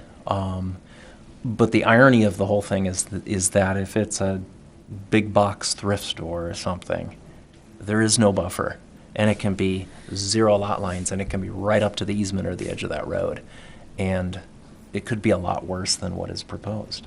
That's where I'm battling with that one. I have to agree there. I've been thinking the same thing. I know it's hard to have apartments put in. I had them put in my neighborhood, and it was a difficult thing for me to sit here and pass them. But I think it's a lesser of two evils if a big box store or something go in there without even having to come to the commission for any changes or anything, that you can just go in there and do it. We would have nothing to go on there. I think you're better off to have the apartments. I don't agree that they bring bad people. Most all of us have probably lived in apartments at some time or another, and I've seen some of the newer buildings that are around in Post Falls. They're very nice. So it might not be the best thing, but it's far better, I think, than having a big box store or something like that put in there. And so for me, it would be the lesser of two evils, and they have met all the criteria for approval. I'm going to echo what Vicki says, and I guess the one criteria I keep looking at is the health and safety, and as part of this whole criteria, I know the staff notifies a lot of the public departments, the police and the fire, and it looks like the only one that responded was the fire, and they were neutral on it. I'm sure if they had any big concerns, they would speak up. What will actually happen, who knows what will happen, but if they're not going to be low-income apartments, I don't know, that's kind of where I'm at. If we want to, look at the traffic numbers, the big box is definitely going to bring some more cars in. I'm sure we've all been to either one of the Walmarts and seen how much traffic goes in and out of there versus an apartment. And there's apartments going into my neighborhood, so I'm in the same boat as most of us are, First off, I would just like to commend every person that spoke this evening. I think you all did a fantastic job. Everyone shared their heart, but they did it in a civil manner. Some of you may or may not have been promised things when you purchased your home, being single family, being a park across the street and an empty lot. For that, having nothing to do with the city, I apologize. But the reality is that we have 4 criteria to work off of. And so that being said, I would at this point entertain some kind of a motion.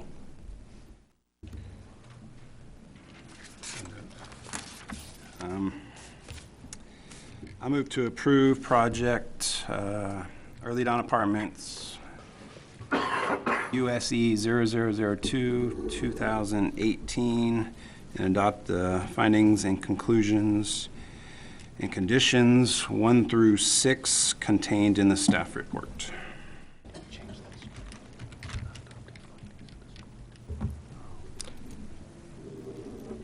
I second.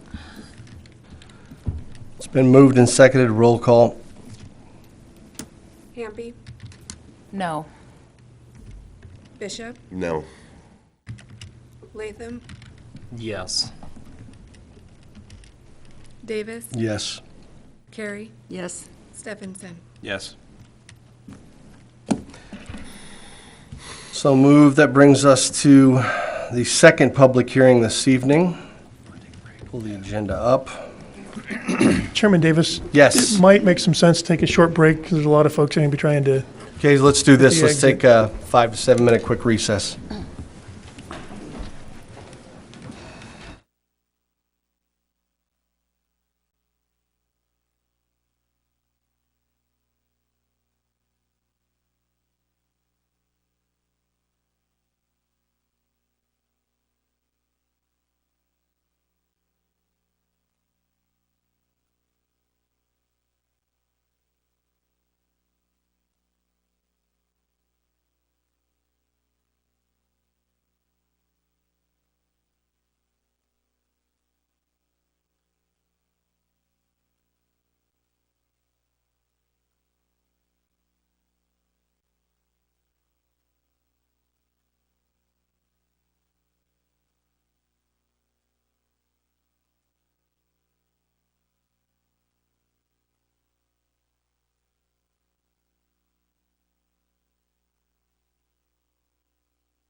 All right, we'll bring everything back to order. Moving on to public hearing, item B, the Haven North Annexation and Subdivision. I believe Mr. Manley to present, so we'll go ahead and open that public hearing.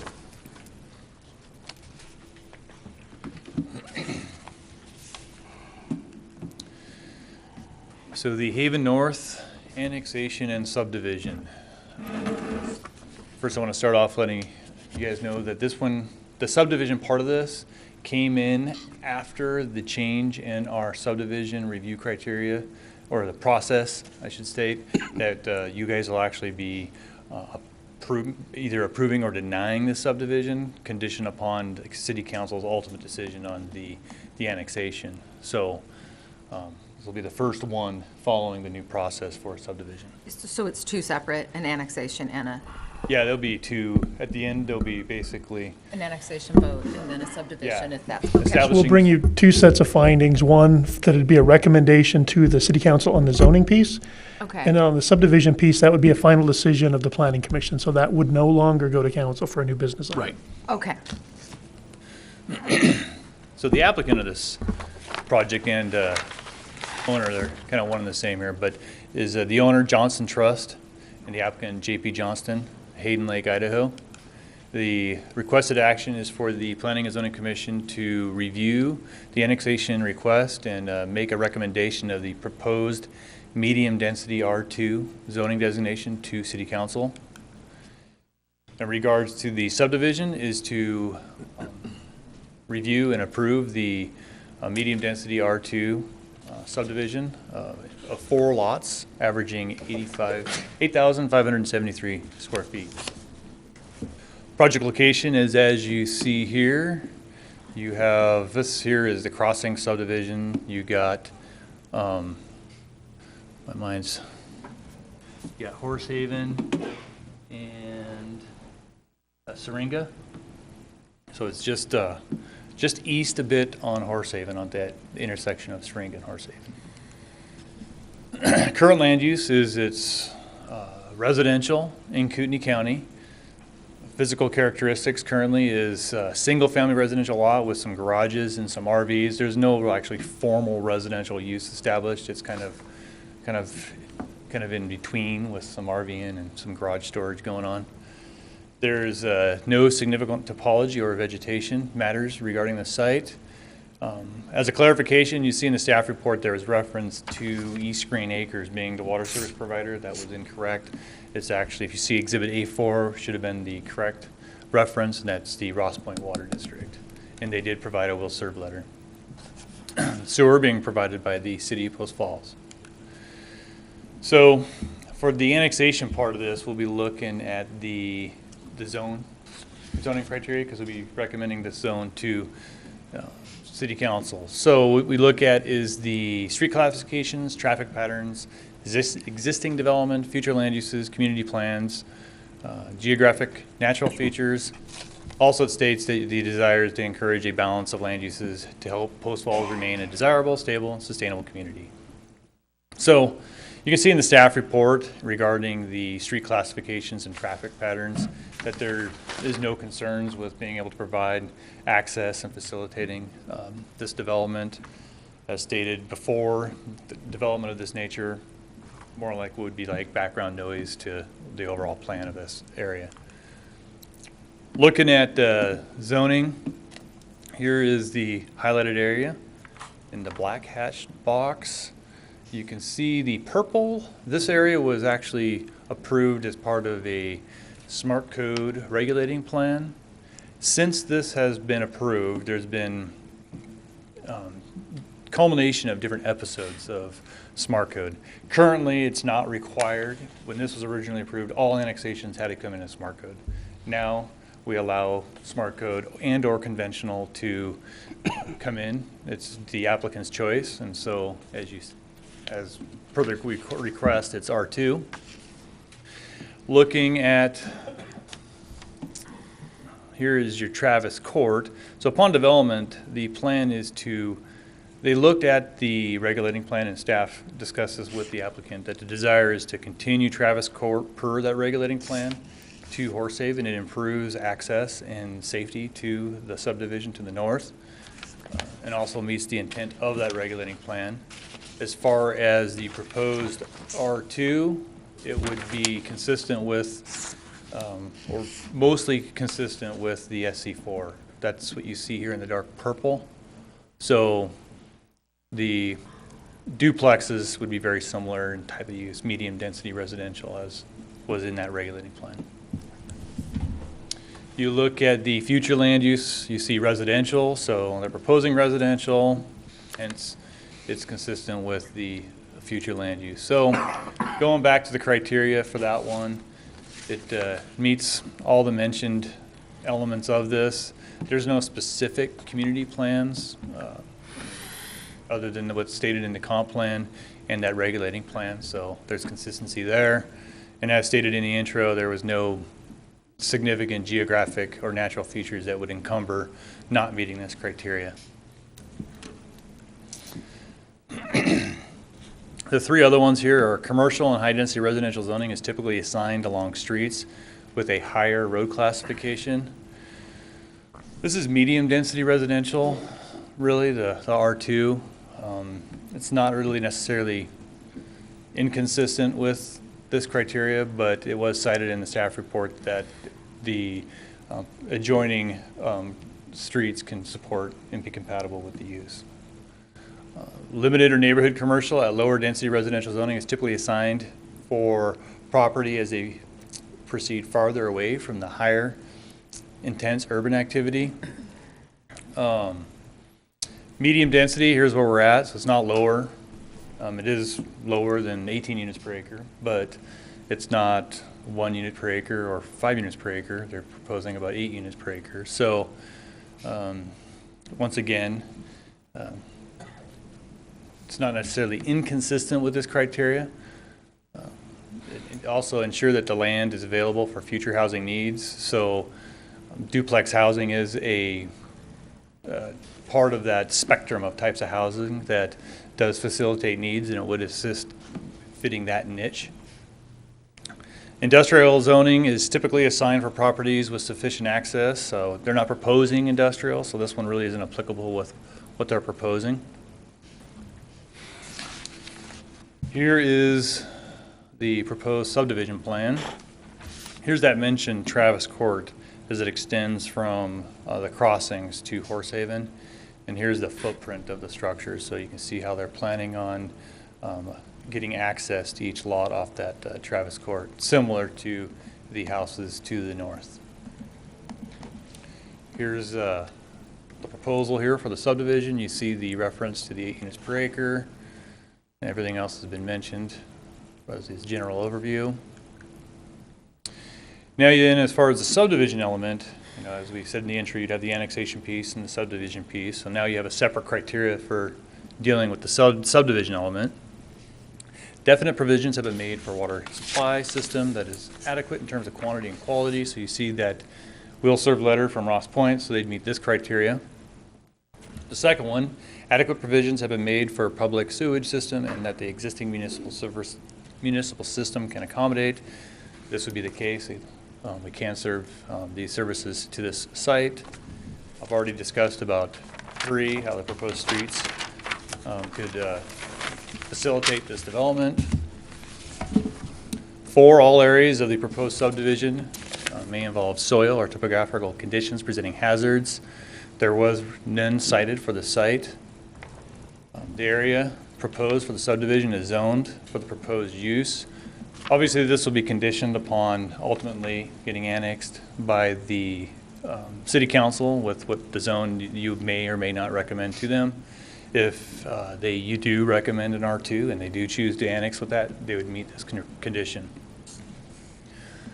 The 6th criteria is dealing with making adequate plans. The community will bear no more than its fair share. A lot of this comes down to, as you see here, impact fees. And so the impact fees, a part of, and the rationale of it is future development offsets the cost of their impact. And so with each unit, they'll pay their proportionate impact fee to streets, parks, and public safety.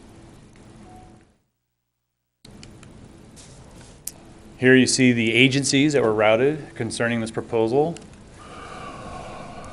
Kootenai County Fire did comment as a neutral stance. They decided it was within their service boundary, and the location of their fire station being at the East 16th location there.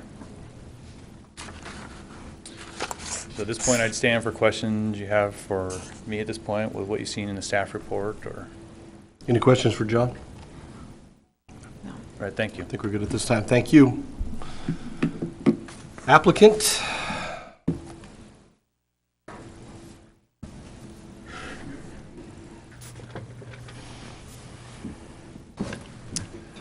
I'm Jack Johnston, the owner of the property and builder. Just to reiterate, where we have the 4 quarter-acre lots, which are significantly less density than our subdivision to the north of us. And we're planning on putting 4 6-story Walmarts on each one, but parking problem there, I'm sorry. But just residential duplexes and with significant more land use area or land availability area for each development. I also have the property 200 feet to the west, 2 small lots there between the church, and we have 2 duplexes on those as well with access to Horse Haven. And those are in another week in the final stage of construction for our final approval. And at any rate, that's what we're proposing, to build 4 duplexes on that piece of land there. Okay. Questions for applicant? No? I think we're good. Thank you, sir. Mm-hmm. Public comment. Those in favor? None. Those neutral? Just one. Okay.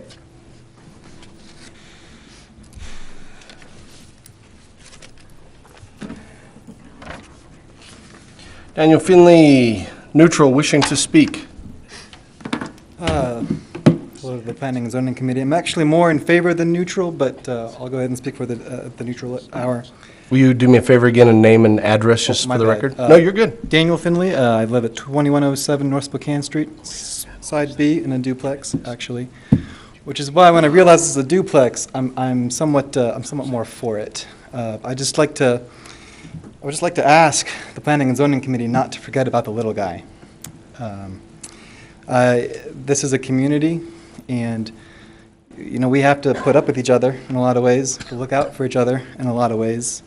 I understand the frustration of a lot of people who have worked hard and can afford their single residential, family area, but that's not the story for everybody in Post Falls.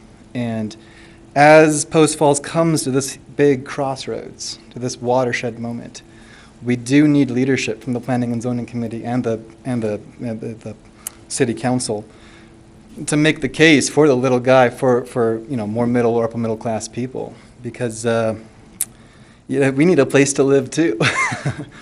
And I think the duplexes can be a good way to accomplish that, and in some cases, multi-level, multi-family unit housing.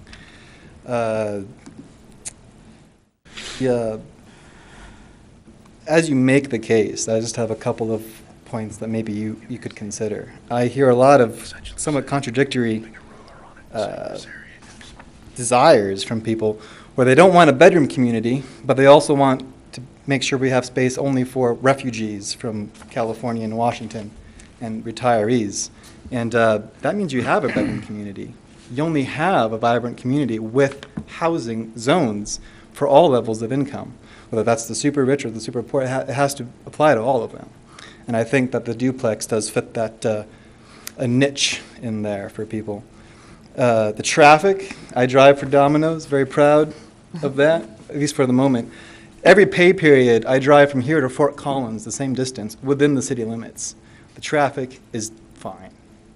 I've driven at all hours of the day on the roads more often than people that live there, probably, and it's fine. We have some stupid lights.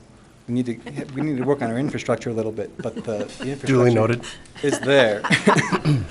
But you can't have your cake and eat it too. You can't just zone for single-family residential and leave out family duplexes and multi-family unit housing. I will say I don't necessarily like the way we do multifamily unit housing. I did like the suggestion that we heard earlier in the night where we have shops on the bottom and housing up top. That's where a lot of high-density cities do, and I think it's space efficient. Ours are not space efficient. They aren't very tall, and they aren't intuitive when you're delivering pizzas to them. They're not numbered well. There's a lot of issues with them. I'm not saying that they're perfect, but I would like see the Planning and Zoning Committee make the case for the little guy. I'll be happy to stand here every P&Z meeting and make that case, during the citizens' comments. Because this is a community, and it's a good community. And we have to make sure we zone for everyone in that community. But I just want to put that in for the record. Thank you, Mr. Finley. Was this third, fourth month in a row that you've been with us? Yeah, it's something like that. Well, glad to have you engaged and involved. Thank you. Any other comment? No. Okay. That being said, I don't believe that there's any need for a rebuttal. So I would go ahead and say, do we have any questions for applicant, staff, anything before we close everything out? No? Okay. We'll go ahead and close the public hearing out. I'll open it up for comment, if anybody wishes to comment. I think it fits fine right, where it is. I was Travis Court dead ends. It doesn't open up into Hearst Haven, right? Isn't that one of the conditions, I believe? Currently, Travis Court comes down and it kind of goes, it has a fire access road over to Crew Street. Okay. Temporarily, that fire access road is technically a lot and that can be built on. So by constructing this, you actually mitigate the potentiality of there being a awkward situation for emergency services. So. Okay, thank you. Okay. Any other comment? If none, I would entertain a motion. Okay, I don't know. I will move to recommend approval of the Haven North annexation. We're just doing the annexation at this point, correct? Yes. Yes. Yes. Of the Haven North annexation, ANNX-0004-2018, finding that it is consistent with the comprehensive plan and adopting the findings and facts and conclusions and conditions 1 through 9 contained in the staff report with the requested zoning designation as medium density R2. Good job. I will second that. Okay, moved and seconded. Roll call. Steffensen, Yes. Carey, Yes. Davis. Yes. Latham, Yes. Bishop, Yes. Hampe. Yes. For the record, we will update those scripts for you because there's no reason to make you read those long Okay. numbers. So we'll get that done before the next meeting. Okay, thank you. I just want it to be told. I got you. It's almost like binary code, but in regard to the subdivision, we're looking for a motion for that as next. Okay. I will. You're on a roll. All right. for it. Let's go for it. I'm going to keep consistent with the, I move to recommend approval of Haven North subdivision, SUB-007-2018, finding that it is consistent with the comprehensive plan and adopting the findings and facts, conclusions and conditions contained in the staff report. And we already did the zoning, so, okay, so. Is that 0004? It's Or is it 0007. No, it's 0007 dash. Yeah. Yep, 218. Okay. Okay, I'll second that. okay, moved and seconded. Roll call. Steffensen, Yes. Carey, Yes. Davis. Yes. Latham, Yes. Bishop, Yes. Hampe. Yes. All right. Public hearing C. Go ahead and get that going. Pheasant's Landing subdivision. Go ahead and open it up. Mr. Manley.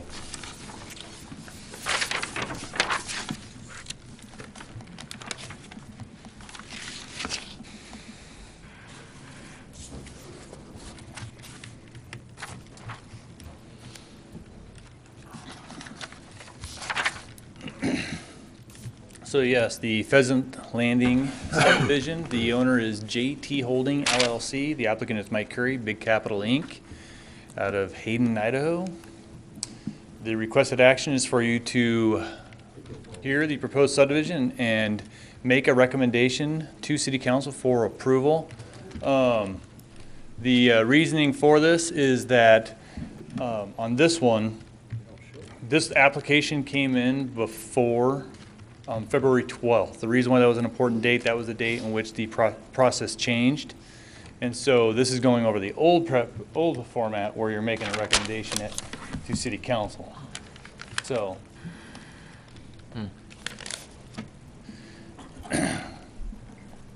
So the general parcel information for this one is that it's, I'll just go to the map here for now. You see there's Chase Road, there's Ashworth Lane, there's Prairie. It's just south of the intersection of Prairie and Chase on the east side of that where you see the extension of Ashworth Lane. It's about 10 acres. It's currently vacant land for the most of it. You do have at this location a couple of pre-existing houses, so that'll also be considered large lot residential. It's mostly native grassland and other vegetation. The water provider for this location would be the East Green Acres Irrigation District, with the City of Post Falls providing sewer. Looking at the subdivision plan for this, you see the extension of Ashworth Lane, which I'll go back. Oh, sorry. This image, Ashworth Lane goes from Idaho and extends further to the west. So it's just connecting to an older part of the older subdivision. So there's where it ends up coming into Chase. There's the two existing houses, so they're running that road right between the two houses. At that location, you do see these two flag lots, which you've seen in the, which are permitted within Post Falls Municipal Code. This lot here, I do want to add a clarification. There were two maps that were submitted. One where this lot 4 didn't meet the minimum lot. The intent is to be over the 6,500 square feet minimum lot size, which I've had conversations with the applicant, and we do have an amended exhibit that does show that.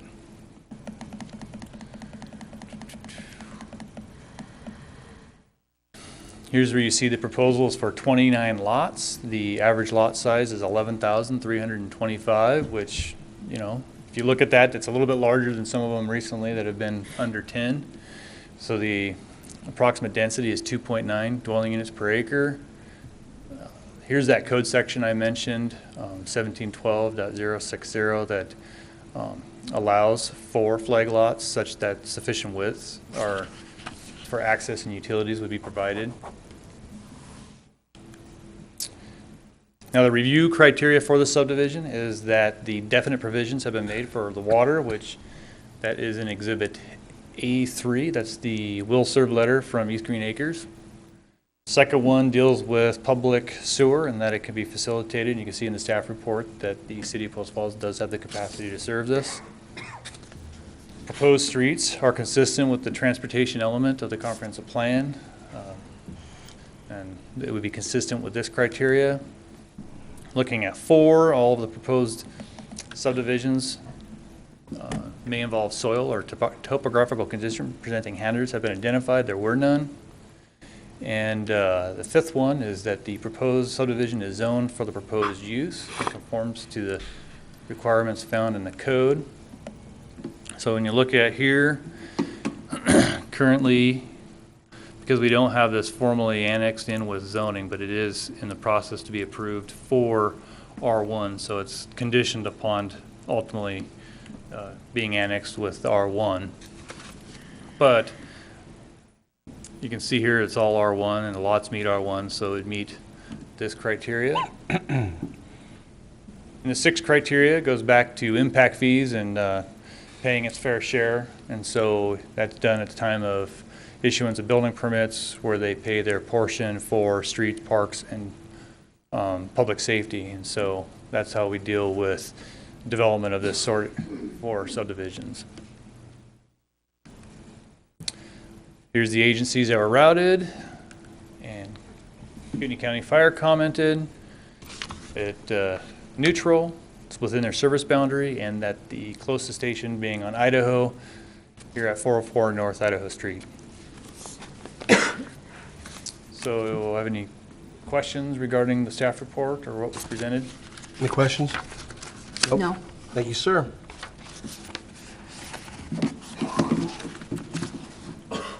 All right, Pheasant Landing's applicant. That's fine. Commissioners, Mike Carey with Big Sky Capital. Represent JT Holdings, this small subdivision in your community.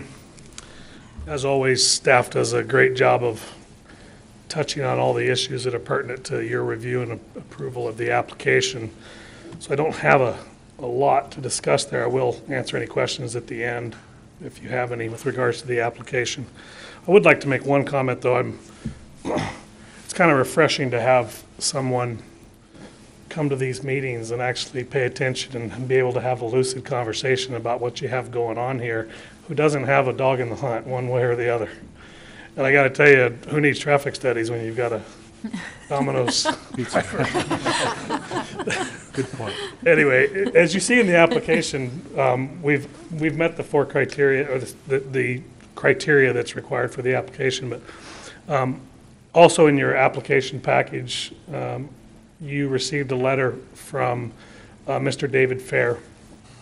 So I thought I would just basically run through his questions and concerns on his letter. I understand he wasn't able to be here tonight. He's out of town on conference for a week or so.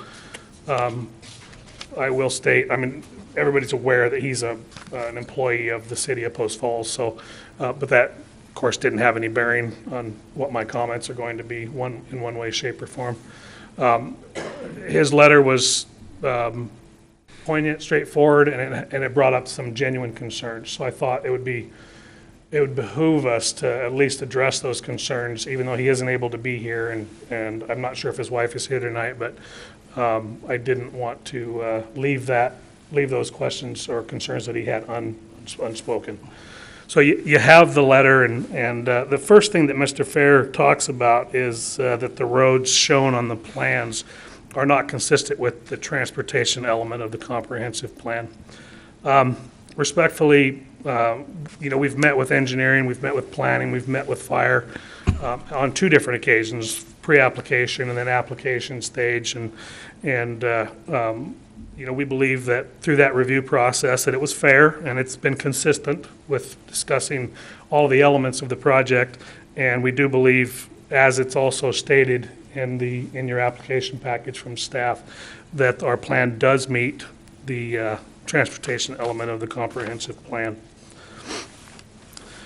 Secondly, Mr. Fair references a separation distance of 381 feet from Ashworth Lane to Fisher Road. Not a number that really has any relevance to the additional roads or intersections in the city of Post Falls.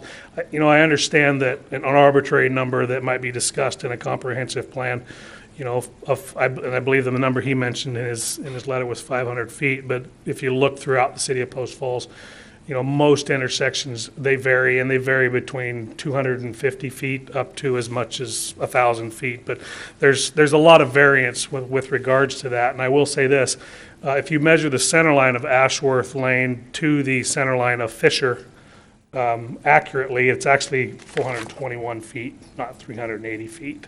So I feel like if you were to consider the 500 feet as a number that you want to try to achieve. We're much closer to that than it's actually stated, you know, in Mr. Fair's letter.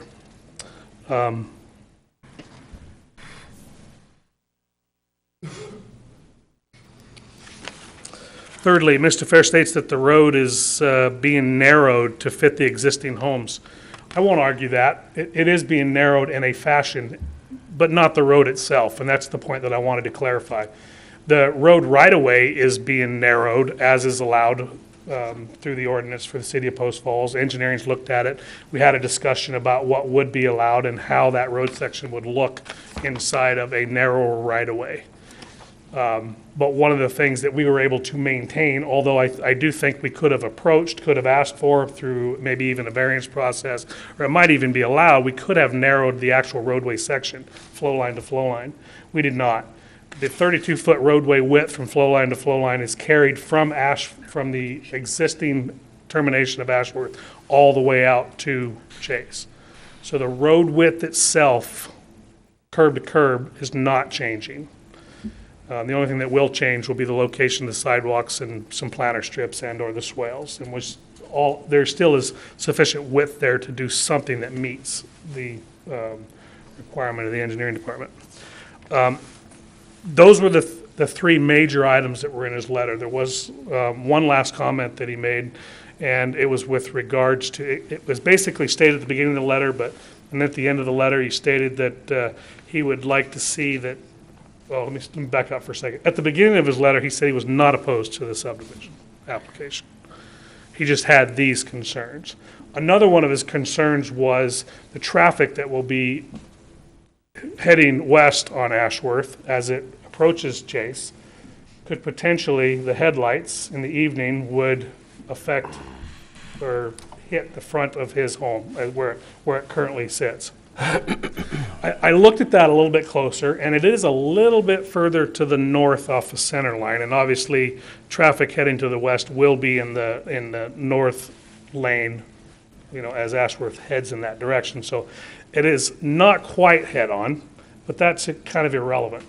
We as developers, and we develop subdivisions in all the municipalities here, but mostly in the county, regardless of where we're doing a project, how we're doing a project, how we design a project, we don't take comments like this or letters like this lightly. And it's one of the reasons why I wanted to bring it up tonight. So we approached Mr. Fair, and we have asked him to have a discussion. Well, we asked him to have a discussion with us when we first approached him, and he was willing to do so, and we discussed the project, but just in a minor fashion. And I can tell you that where we basically ended up was two things. One, that we are going to continue the discussion with Mr. Fair when he returns from his conference next week. The other thing that came out of that meeting is that the lighting issue being a major concern, we're open to a discussion with him and his wife. He said he couldn't make the decision. He said him and his wife would have to be in the same room. But we discussed having a discussion about how we could mitigate that. Because in his letter, he does state that one of the things that he hopes that will happen when you guys approve projects is that the developer is, you know, required to mitigate. Well, I can tell you with all the projects that we have in various stages right now throughout the municipalities and the counties, I feel like we go above and beyond with our mitigation, not only with the requirements of what your departments, the city and the ordinance and subdivision ordinance for the city of Post Falls requires, but we'll also reach out and we will discuss this with neighbors, you know, if they bring that to our attention. But we can only do it when they do. So when we received the letter, we reached out to Mr. Fair and just briefly, we have discussed with him having a discussion with regards to a landscape screen on his property to help mitigate any potential impact from the lighting from the vehicles. That's all I have. Stand for any questions. Questions for applicant at all? No. Thank you, sir. Public comment for? Neutral? Against? 1. Okay.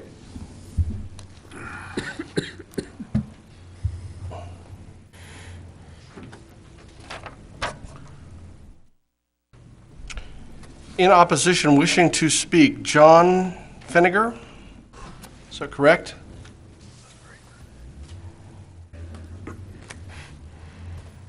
Again, sir, state your name and address, and you have 4 minutes, sir. My name is John Penninger. I live at 417 West Fisher, and I'm not really against if certain criteria is met. When Guy Road was closed and Whiskey Flats were set up, we were told we wouldn't be on Fisher impacted too much by the traffic. Our street is a narrow street, and it's only has parking on one side and only goes to the middle, so it isn't a full street. At one time, traffic from Whiskey Flats, we had gravel trucks for 2 weeks and a space of about 2 to 3 minutes going each direction, depends which way they were going.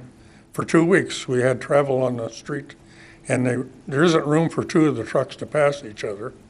So it was quite a process. What I would propose is when they do the construction on Pheasant Landing there, that they keep Ashworth closed. I'm a member of the association in Greenside Vista, and Ashworth goes right through the middle of it. If they were to keep that closed until the streets and the sidewalks were in, it would alleviate probably about 90% of the problems, and especially on Fisher. We're still dealing with the trucks, the cement trucks, and everything because they're not going out the other way. There was supposed to be 2 exits onto Grange. There isn't. There was supposed to be, when they closed Guy Road, they were going to take the crossing out. The crossing's still there, but the road's blocked off, so they can't use that. I appreciate your time, and the people at Greenside Vista get the brunt of this, so we're happy to see other people come in there, but during the construction phase, it would be a great help to us on Fisher and the rest of the development, especially up the middle, because the kids all walk up through there to school and stuff in the morning. The other thing is that the alleyway behind on Fisher isn't accessible to the people that are going to have their lots back onto the lots on Fisher. It's all privately owned by the homeowners along there. So that's my only comment, and I thank you for my time. We appreciate the comments. Thank you very much. Opportunity for rebuttal? Just a couple of quick notes. One of the things that we have over most developers is that we also are the builder. We are the excavation and construction company for the subdivision. So we're familiar with containing excess traffic or unwanted traffic on in a construction site or a construction zone. So all methods will be utilized to keep that from occurring. Also, obviously, traffic is not allowed during construction. The city of Post Falls won't allow any authorized traffic for flow until the roads are actually accepted by the city of Post Falls, and which means they have to be complete as he requested: sidewalks, curbs, gutters, paved. Additionally, his comment about Fisher, we actually have already been made aware of that and looked into that. The Fisher Road itself is not adjacent to the property line for the southern boundary of the parcels that we're proposing, so they would not have access. There is no access to Fisher from those parcels, and there won't be any attempt to make so. Okay. Any questions for applicant, staff? No. No? I'm being said? One quick comment. Sure. John mentioned that one of the lots on the exhibit was smaller, so I think you need to have an added condition to ensure that all of the elements of the subdivision meet city code criteria. Okay. It sounds like it's not an issue, but because it's not in our packet, we need to condition that. Yep, that makes sense. Okay. That being said, that being added, anything else? Once, twice, sold, okay. Oh, do you have a question? Well, condition 2, I would, I'd like to see an additional condition added. I think that the light issue there that Dave Fair had, and I know that you guys have been talking about it already, but that is an issue that would impact his property if it isn't mitigated in some way. So I'd like to see a condition that it is mitigated to the satisfaction of both parties. That might be difficult to ensure. Well, what can I do? Because, I mean, that would definitely impact his property is there.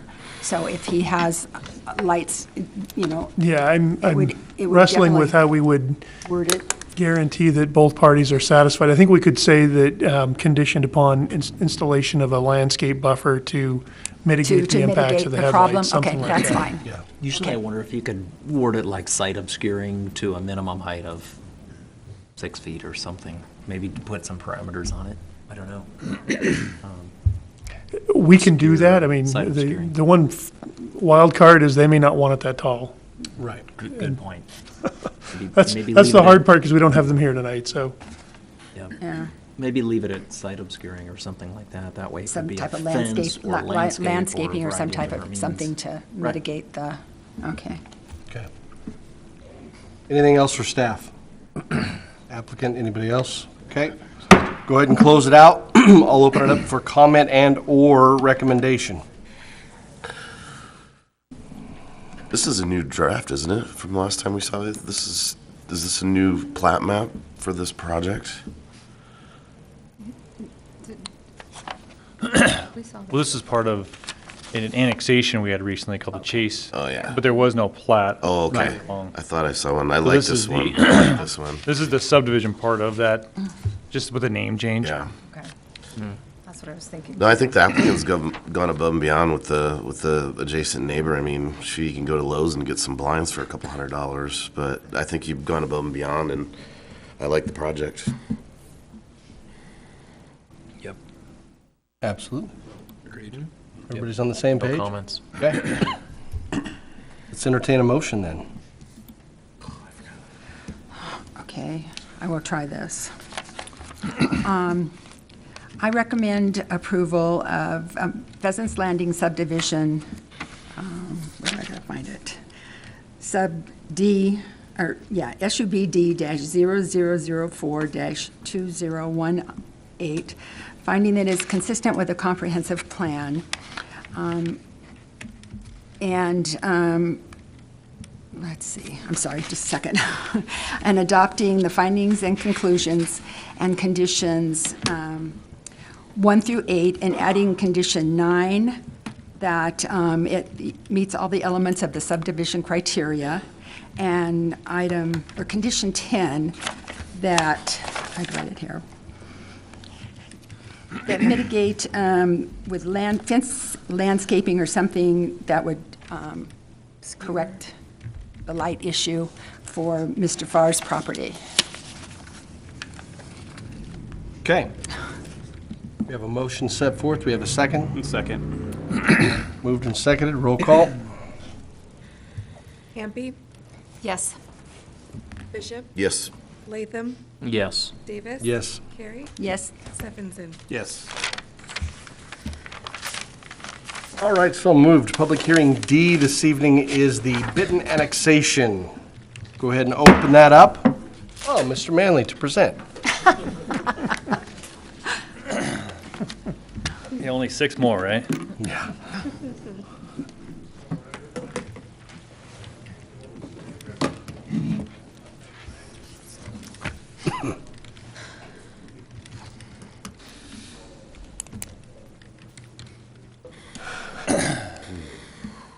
All right, the Bitton annexation, owner Don L. Bitton Jr., Living Trust, applicant is Ace Solutions LLC. The requested action is for the Planning and Zoning Commission to review and make a recommendation of the limited commercial LC zoning to City Council. The Project location is, as you see here, on the northeast corner of Greens Ferry Road and Pole Line. Here it's highlighted in red. Current land use is residential in Kootenai County. It currently has a single-family residential with no significant topology or vegetation. Would like to add, though, one interesting aspect of this site is there is, and I'll go back to, there is a gas line that runs from about the southwest, kind of at a slight angle to the northeast through this site. Kind of what's driving this limited commercial request is it's difficult to develop it with some sort of residential use over that gas line. There's about, if I remember correctly, a 50-foot no-build zone over that easement on 25 on both sides. So items like a parking lot can go on it, but usually inhabitable structures can't. Water is provided by the Ross Point Water District, with sewer being provided by the City of Post Falls.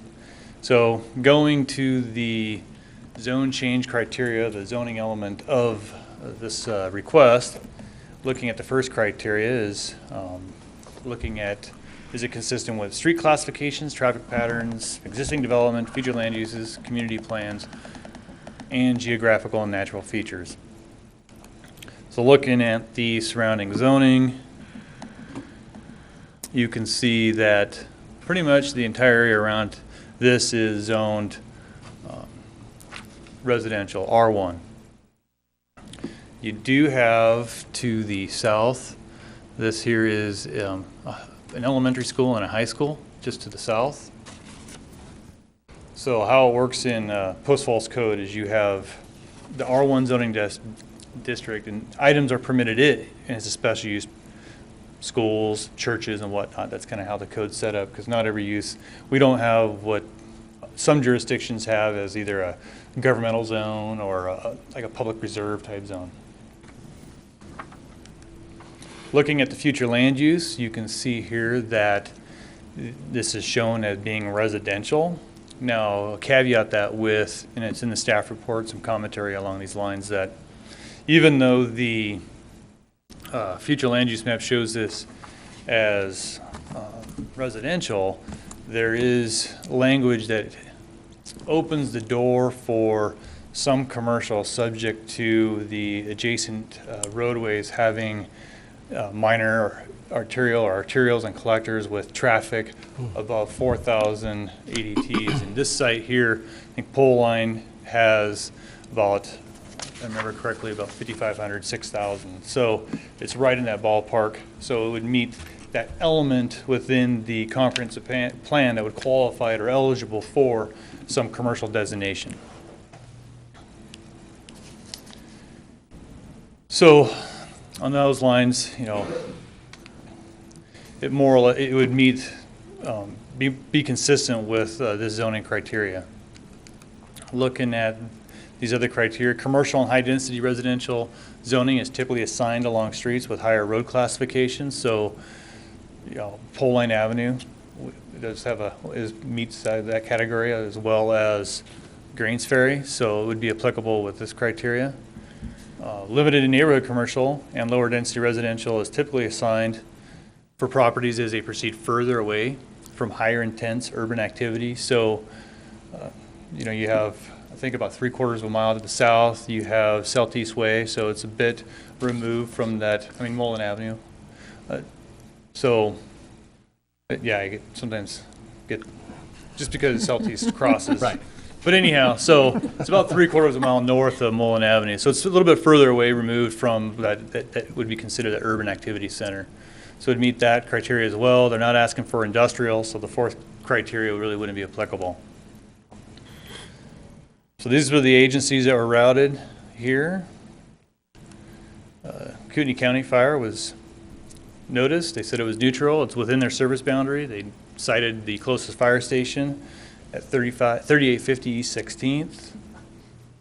So that kind of wraps up staff's intro on the proposed limited commercial zone that would go with this proposed annexation. So I'd stand for any questions you have for me at this point. Questions for John?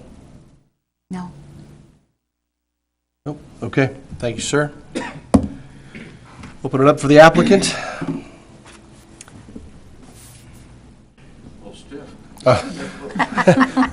Sorry for making you wait so long. My name is Joe Hassel. I'm an engineer, land surveyor with ACE Solutions here in Post Falls. As usual, John has been right, very accurate with his report. We have no issues with it at all. However, he did point out an error that we had in our narrative. We had said that the water was provided by the City of Post Falls. It's not. It's by Ross Point. I guess it's clear this is just one of those last, well, there's quite a few of them, but this is an island of county in the city. I want to underscore the fact that if this is brought in, arrangements have been made and the owners are well aware of the fact that they're going to have to dedicate that amount of right-of-way to make Green Ferry complete and to enable that signal to at some point be widened to its ultimate end configuration. It's going to need to be changed. Similarly, on pole line, we're going to grant that necessary right-of-way and those easements to allow that roadway to be brought to its ultimate used width. There will be connectivity of the sidewalk to the intersection, which is sorely missing now. There will be, similarly, there will be the barricaded sidewalk that goes on the easterly side of Green Ferry and is barricaded at the northerly end of our property. That barricade can be removed and that sidewalk can be continued down to that widened traffic signal, which will accommodate pedestrian traffic on all four sides instead of just two as it is now. It's going to be a much needed improvement for the city. As pointed out, the Yellowstone pipeline, which pumps a myriad of different petroleum products during the course of a week. They pump it all, jet fuel, gasoline, kerosene, which is jet fuel, diesel. They pump it all through there. That goes across the property, and we're going to have to work with them and make sure that we meet their needs at the time of development of this project. And Mr. Paulus has said that he's been in contact with them too as to what they're going to do with that point where they're at the site where the line comes to the surface. I believe they have some gauge readings, some telemetry, and some remote controlled valves in there. I don't really know that, but there's going to be some coordination with Yellowstone Pipeline to make sure that any development on this project satisfies their needs within that easement that goes through there. As you may have noticed, the other developments around the property, particularly on the north and on the east, when those were developed, there was no connectivity provided to this piece. I think it was understood at that time that this would not be an easy parcel to develop to single-family residential. So the owner wants to use this to the commercial zone that we want, be somewhat of a neighborhood commercial, if you will. I know that term isn't really the legal term for it, but it would match that similar zone, which is, you probably saw in one of the exhibits, which is over at Cecil and Pole Line. I believe I've covered everything. I'll gladly entertain any questions you have. Questions for applicant? No, I think we're good. All right. Thank you, sir. Appreciate it. Thank you for your time. Public comment in favor? None. Neutral?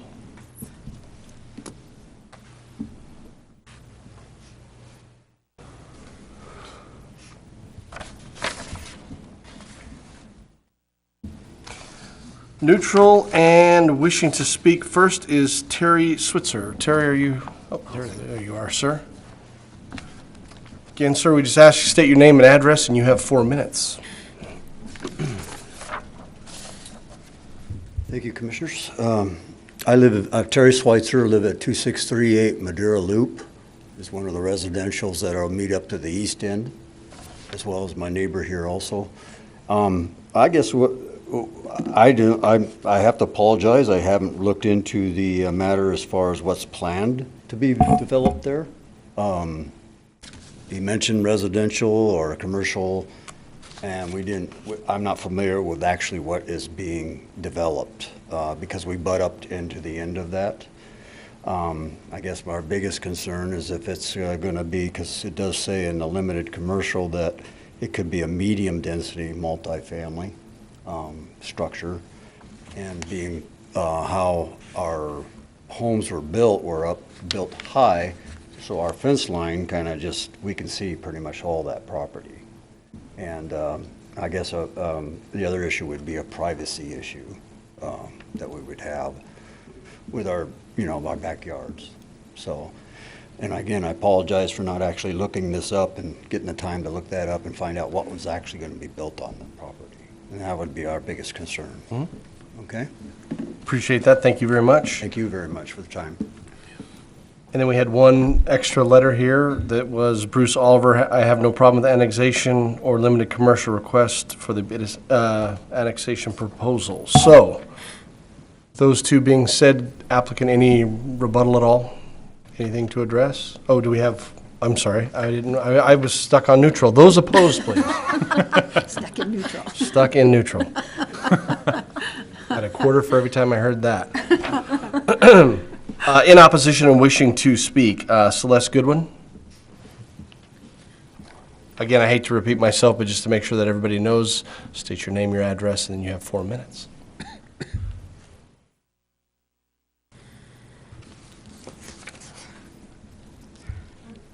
Oh, no, it's like winning an award and being put in the very far back. I understand. Hey, my name is Celeste Goodwin. I live at 2604 Madeira Loop. And like my neighbor, our property does abut right to the lot. And I also share his concern that it's pretty much my fence looks right onto the ground. So there is no privacy there. It's straight there. I also share his concern that we still don't know what's going in there. It has not been explained what's going in there. Can that be explained? There's opportunity for rebuttal by the applicant, so if he wishes to, he can. Because we still don't know. We've asked multiple times and nobody knows what's going in there. So I've been writing down a lot of notes, so if I make scatterbrained, I'm sorry. It made sense when I was writing it. So first of all, we would love to see a park in there. Just, we think it'd be wonderful for a park. Not just because it's our backyard, but also because there are no parks in the area. We have a whole bunch of residential, as you can see, but there are no green spaces. So we think that would be a wonderful thing. Pole line is already the main one of the main arterials from east to west roads. It's very, very busy. Also, Greens Ferry, one of the main roads. That intersection right there where the lot is extremely busy, especially when school is in the morning, and in the afternoon you've got parents and students and buses all trying to get their students to any one of the 3 schools that are within that block there. It just gets crazy. And it's, as mentioned, they want to do some work on it because it is not a good intersection. Adding a commercial to this is going to cause problems.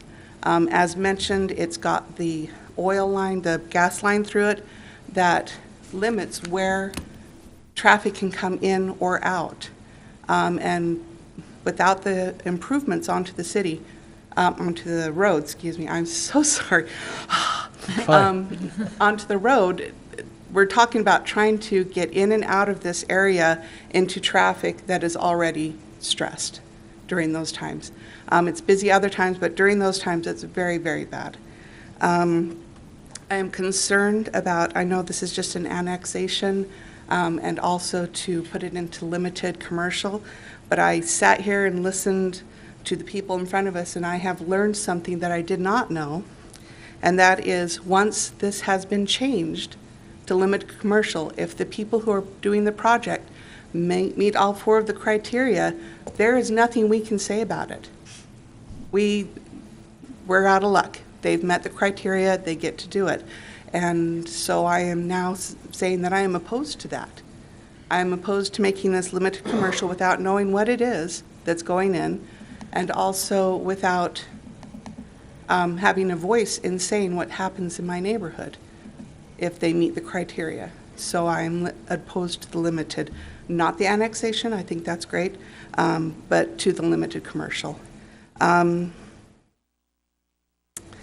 was something else I was going to say, let me see. Oh, this is a residential area, as they pointed out. It is all yellow. And so I would really hate to have this turned into commercial, and that's what I wanted to say. Thank you. Appreciate it. Thank you very much. Any rebuttal of the applicant now?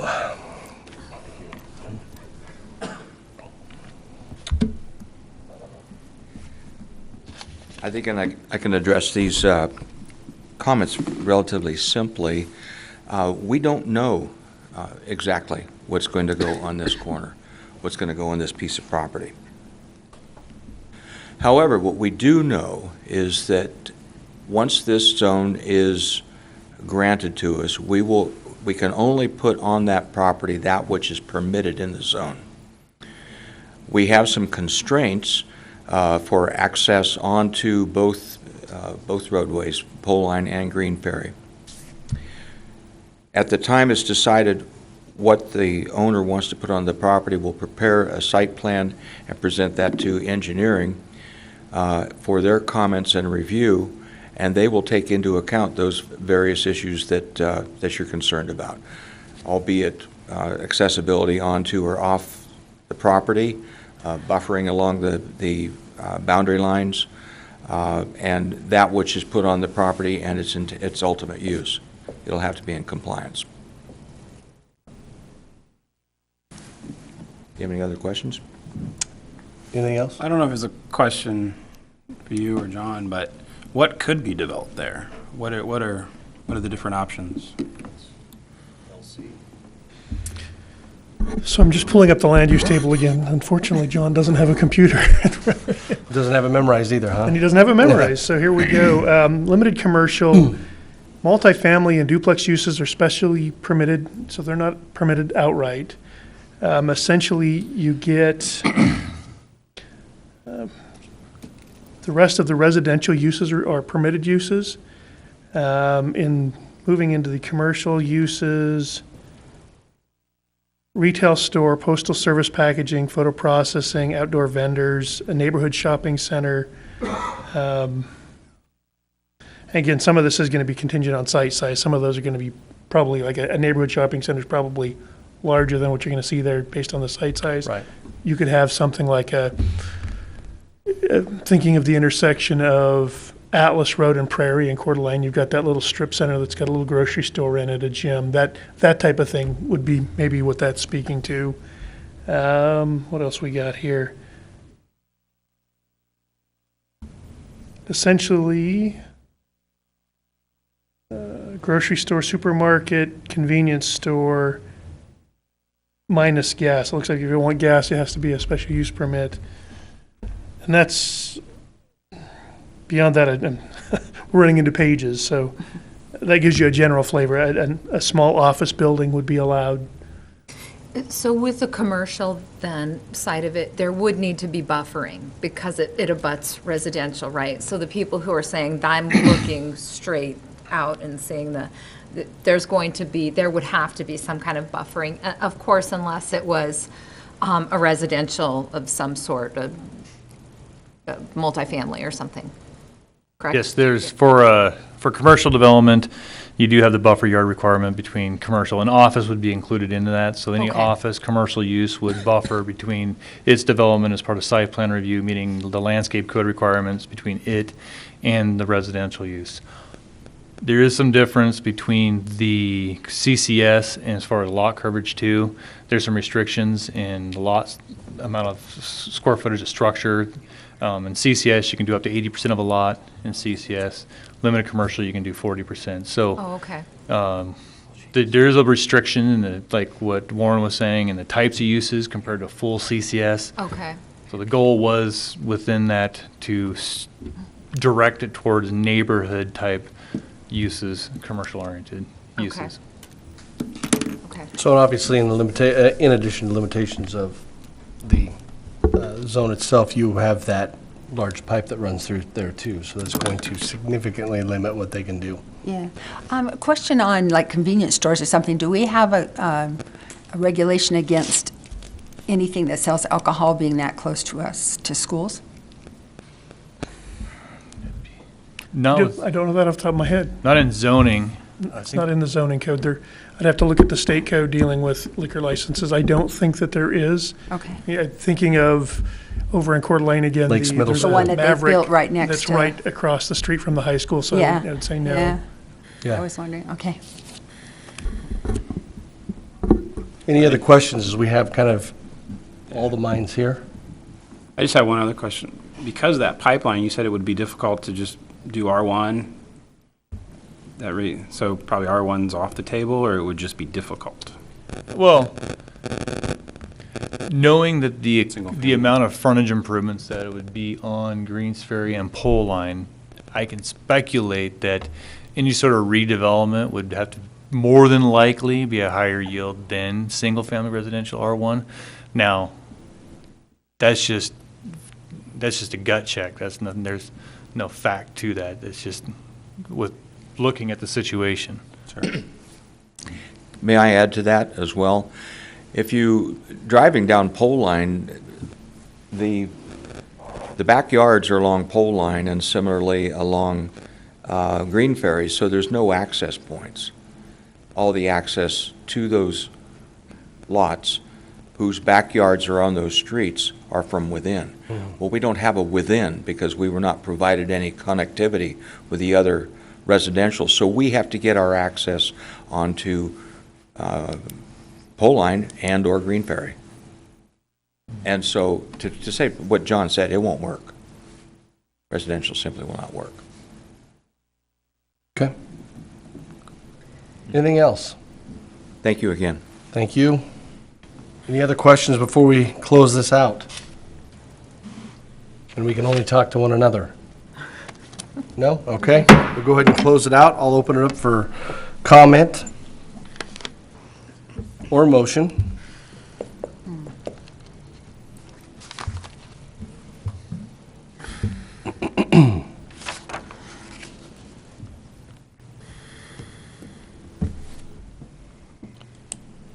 I think residential would fit perfectly, but that gas line kind of throws it very askew. This is, you either leave it vacant or you find some sort of usage that could go within residential. And there seems like there's a variety of stuff that could put in there. So that's my I comment. think the annexation piece in itself is kind of a no-brainer. Mhm. I mean, if you would, it's just, we're kind of discussing what the zoning would be there. And I did have a concern when I was looking through this before the meeting, until I heard that there is a reason for them wanting it to be limited commercial, and that is because of the gas line or the fuel line that runs through it. And that does make more sense to me then. It does limit them, and so I guess that's my comment. The annexation itself, I wasn't concerned with. The zoning a little bit, but it makes more sense to me now. Yeah. To me, I think limited commercial seems to fit there only because of the uniqueness of that piece of property. Then also you have the schools and, both of those schools having access to, whether that be convenience, groceries, things of that nature. There really isn't anything close by. That's just my opinion. Mr. Latham, anything to add? No, nothing really. Definitely neighborhood limited instead of the CCS makes a lot more sense. Yeah. Absolutely. Because if it's done right, that can be like the corner you were talking about, or some professional office or whatever. But it isn't contiguous to another LC zone, so that's what's a little unique about that. but it is a unique site too, so.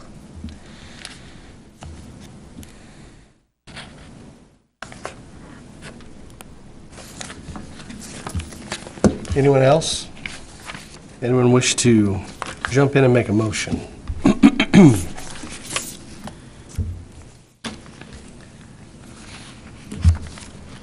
I'll go ahead and, oops, There you go. jump in. I'll do it. I'll go ahead and make a motion to approve file number ANNX-0003-2018, which is the, looking at this wrong.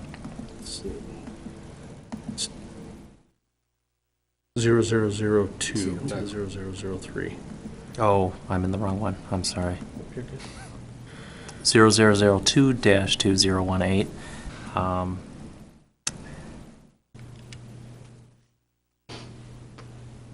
Oh, I'm in the wrong spot. I've got to get to the right page here. There we are.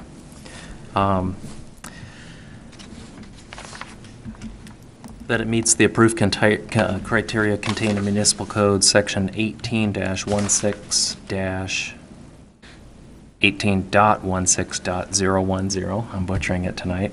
Oh, you're fine. That all of the criteria A, B, C, and D are met, and would make a recommendation to City Council to approve as presented. Second. Okay, it's been moved and seconded. Roll call. Steffensen, Yes. Carey, Yes. Davis, Yes. Latham, Yes. Bishop, Yes. Hampe. Yes. Okay, so moved. Item E on public hearing tonight, City of Post Falls Park Annexation. I'm going to take a guess here and say John Manley to present. Could be an age thing. But I get my pen back now. There you go.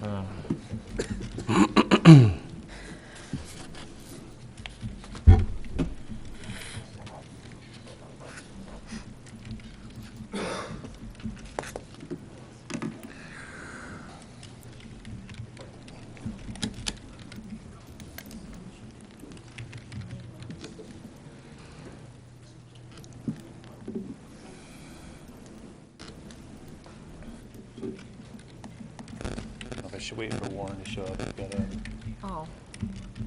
You're like, what are you doing? Is he leaving? This is our second intermission. Oh. This Everybody's is like a leaving hockey us? game. Probably be fine. So, Post Falls Parks Annexation case file. Well, there it is. Applicants, the City of Post Falls Parks Department. The request is to annex approximately 3.2 acres with a recommendation for single-family residential R1 to City Council. Here's the location of the proposed property. It's in the northeast corner of Cecil in Horsehaven, just north of the Real Life Ministry and east of the high school at that location. Here's Real Life there. The current land use is residential in Kootenai County. Water provider would be the Ross Point Water District, with sewer being provided by the City of Post Falls. Zoning criteria looks at the street classification, traffic patterns, existing development, future land uses, community plans, and if there's any geographical or natural features that may present a hazard or encumber this property. Looking at the surrounding zoning, you see here's where I mentioned in the previous public hearing how you have residential zones, but you do have uses in that are approved through special use permit, so the church and the high school there. You do have some developing subdivisions just to the southwest of there. To the east, you have some commercial development along Highway 41. So looking at this criteria, engineering commented it, and you can see in the staff report that the proposed development would be compatible with the street classifications and traffic patterns, looking at the existing development and future land uses. It'd be compatible there as well. There's no specific community plans, but it is consistent with the comprehensive plan policies that you've seen within the, I think it was Exhibit A4 in your staff report.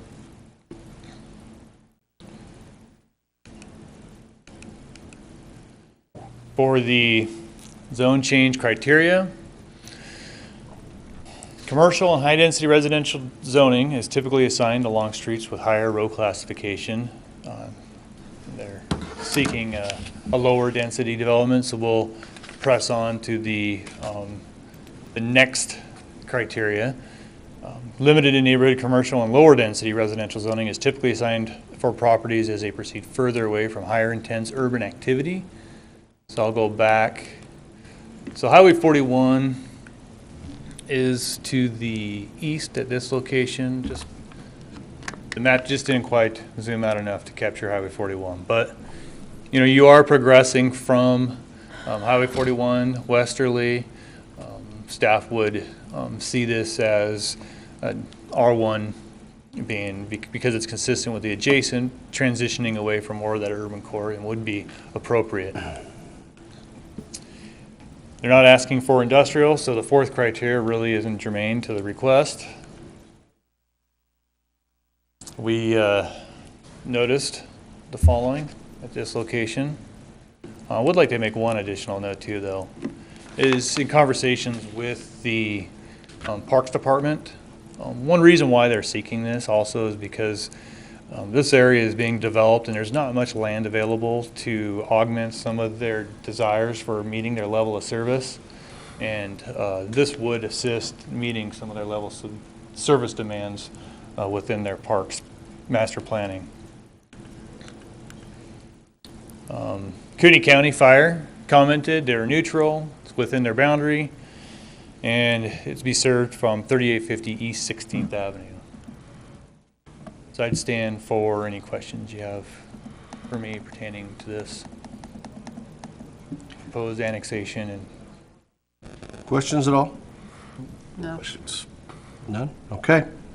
Thank you, sir. Applicant. nice. Found something out. I didn't know you were Good evening, ladies and gentlemen. I'm Michael Zimmerman. I'm construction supervisor with the Parks Department. Brian is out of town on conference. As John mentioned, this fits in with the Parks Master Plan. What we're trying to do is develop a park in that area for the surrounding neighborhoods.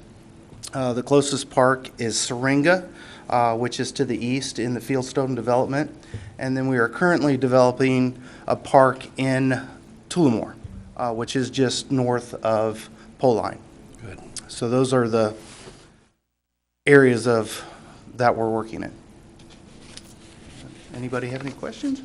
No. That's great. Well, thank you for your time. Thank you. Thank you. Any public comment? Nope. So no need for rebuttal. That being said, any other questions? No? We'll go ahead and close that out and open it up. Yeah, that's fine. It's a park. Great. It's a great thing. It's a great thing.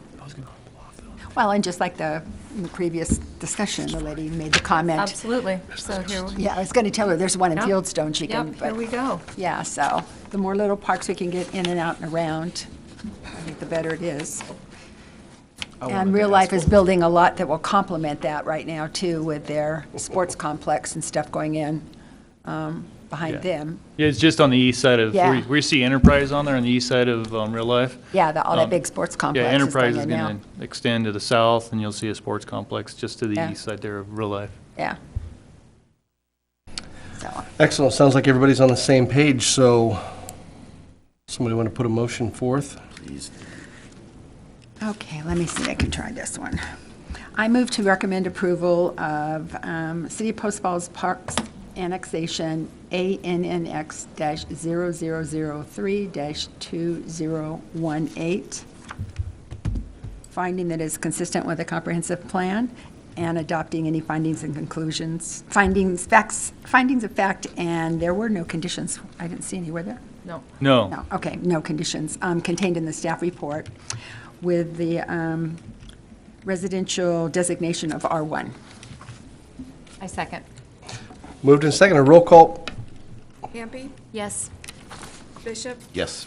Latham, Yes. Davis. Yes. Carey, Yes. Steffensen. Yes.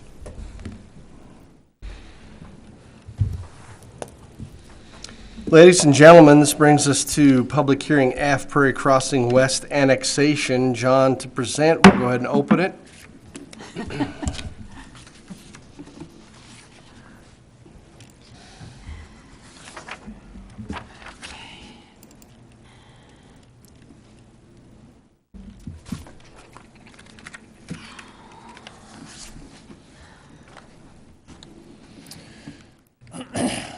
Prairie Crossing West Annexation. Applicant, Brad Marshall with JUB Engineers, and he's representing the owners of Prairie Crossing West LLC and Prairie Crossing West 2 LLC. The request is for you to review the proposed annexation of approximately 245 acres and to make a recommendation of the technology mixed zoning designation to City Council. Recently, on I think it was March 21st, we had a special meeting just to discuss this zoning district. This district is a bit different than our other zones. It does encumber a development agreement that'll go along with it. So upon eventual annexation, you also have a development agreement that'll go with the annexation ordinance. So there's other measures to go along with this as part of the annexation. Looking at the project location, here is Highway 41, here is Prairie. It's about a little bit northwest of the intersection of Prairie and Highway 41, highlighted there in red. It's current vacant land in Kootenai County. The water service provider would be Ross Point Water District, and sewer being provided by the City of Post Falls. Here we are looking at the zone change criteria. The part of the zoning recommendation to City Council is looking at street classifications, traffic patterns, existing development, future land uses, community plans, geographic or natural features. The staff report went into some detail looking at the traffic patterns and the street classifications. We do know that Highway 41 is going to be widened. We do know that there's improvements to Prairie Avenue. The proposed, the technology uses that would be in the tech zone are very consistent with what was anticipated in the KMPO modeling, and also as part of our transportation master plan. So it's foreseen to be consistent to those elements. Looking at the existing development and future land uses, you're looking at the surrounding area, that white, that's all in the county at this point. So they're looking at expanding the complementary tech zone to the commercial here on the north side of Prairie.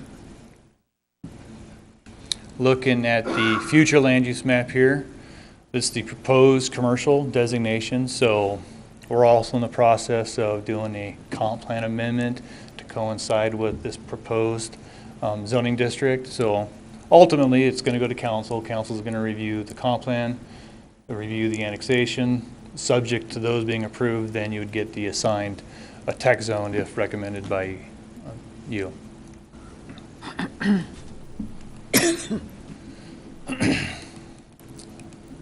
So I'll go back to this criteria here. So at this point, when you're looking at the existing development, future land uses, it appears to be consistent with those. Community plans and geographic natural features, there's no known geographical or natural features that would encumber this property. For community plans, like as mentioned, we got the KMPO, and we also have modeling and master plan for transportation. We also have our own city, Post Falls Transportation Master Plan that kind of hints at addressing this area. We're currently in the process of doing our comp plan, which will incorporate this element of it, subject to city council. So it would appear that this would be consistent with this criteria. Commercial high-density residential zoning is typically assigned along streets with higher road classifications. So technology mix, that mixed element, when we looked at the zoning district, incorporates some commercial with it, incorporates multifamily, incorporates some industrial, all of which would need to have access or be along streets with higher road classifications. So going back to the map, you got Highway 41. Just to the east, you got Prairie Avenue.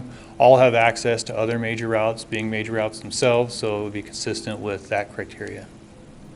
Limited or neighborhood commercial and low density, that's really not what they're asking for, and so this really isn't applicable for that criteria. Industrial zoning is typically assigned for properties with sufficient access to major transportation routes. I alluded to that in the second criteria, and so it would meet that criteria. We routed this to other agencies here. We did receive of these support from Kootenai County Fire of this proposed annexation. They cited it was within their service boundary. The closest fire station at this point in time was off of 16th Avenue. But eventually there'll be a new fire station at the corner of Charville and Prairie, and so there's a planned station there, and that'll be a lot closer. So ultimately down the road, they'll have service nearby. So I'd stand for any questions you have for me regarding the tech zone and pertaining to this annexation. So there wouldn't be any conditions because those would be a part of the development agreement, is that? Yes. Yep. Okay, so. Well, it's kind of a multi, typically with zoning, we don't have conditions because we don't have conditional zoning. But with the tech zone, there's that element within it that you're referring to that says that there'll be a development agreement that coincides with annexation. Okay. So that's where the conditions then get embodied into the agreements. Okay. Makes sense. Is there approvals with Rathdrum as pushing annexation that far? I thought there was like a shared agreement. Yeah, that's a good question. So right now we're looking at zoning. Once we go to the next stage, prior to annexation approval, I have approached Connie Kruger and Leon Deuce with, so Connie is with Hayden, right, and Leon is with Rathdrum. I've made contact both with them. I've met with Connie. Discussion went pretty good. I need to do a follow-up discussion. Similarly, I need to make sure I make contact with Leon prior to city council, and so that way they can hear from those parties regarding the shared tier aspect of this proposal. That shared tier line, apologize for not having it on me. I believe it runs, it's right here at this location, right here, right there. They're right on the south of, I think that's, and then once you get north of about this line, then you got the shared tier. Good question. Any other questions for John? Okay. Sir. All right, thank you.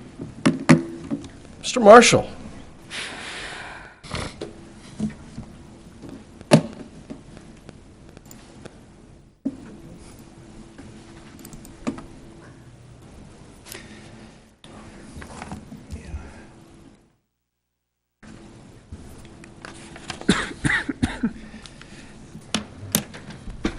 Good evening, Chairman and Commissioners. I'm Brad Marshall with JEB Engineers, 7825 Meadow Lark Way in Coeur d'Alene. Again, as in past meetings, it's an honor to represent the applicants tonight. And with me is Philip Worth, who represents the ownership group. I would also like to thank the Commission for your time, especially the late night tonight. I'd like to thank the staff, John particularly. John's been great to work with on this project, as well as Warren, and certainly Bill and Rob. As always, they've been great to work with. I'll also try to be short. It's been a long night. But with that said, I've covered a lot of this stuff in the prior meeting, but I also recognize particularly that Chairman Latham was not at the last meeting, so I'll cover some items for his regards. As John mentioned, we are requesting annexation of 245 acres with the technology mix zoning based on the commercial land use designation, as well as the recommendation to adopt a technology mix zone that you made at your last meeting on March 21st. That 245 acres does include adjacent public right-of-ways and the railroad spur that bisects the property, so it does include some properties as well.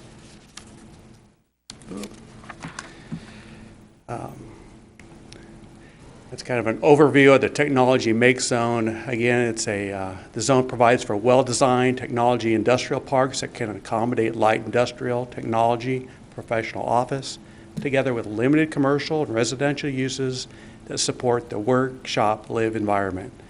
Approval of a technology make zone requires a development agreement as provided in section 18, blah, blah, blah. Again, that development agreement will actually be, in this case, an annexation agreement. So that's the protection of both the city as well as the developer. Again, the request for annexation, the technology zone is based on the commercial designation that we have amended in the future land use plan at the last meeting. That will be carried forward to the city council, I believe, on May 15th.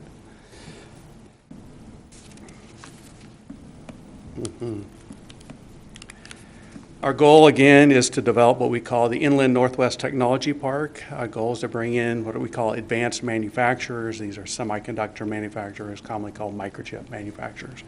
Locally, Micron is a great example of a huge industry that supports Idaho well, as well as like Intel in the Hillsborough area, as well, Portland as well as aerospace industries, data centers, and supporting restaurants, coffee shops, daycares, convenience stores, and supporting industries to the major industries. Kind of cruise on. Again, it's an example, Micron's facility in Boise, Intel's facility in Hillsborough outside of Portland. Again, this manufacturing inside of a building, high tech.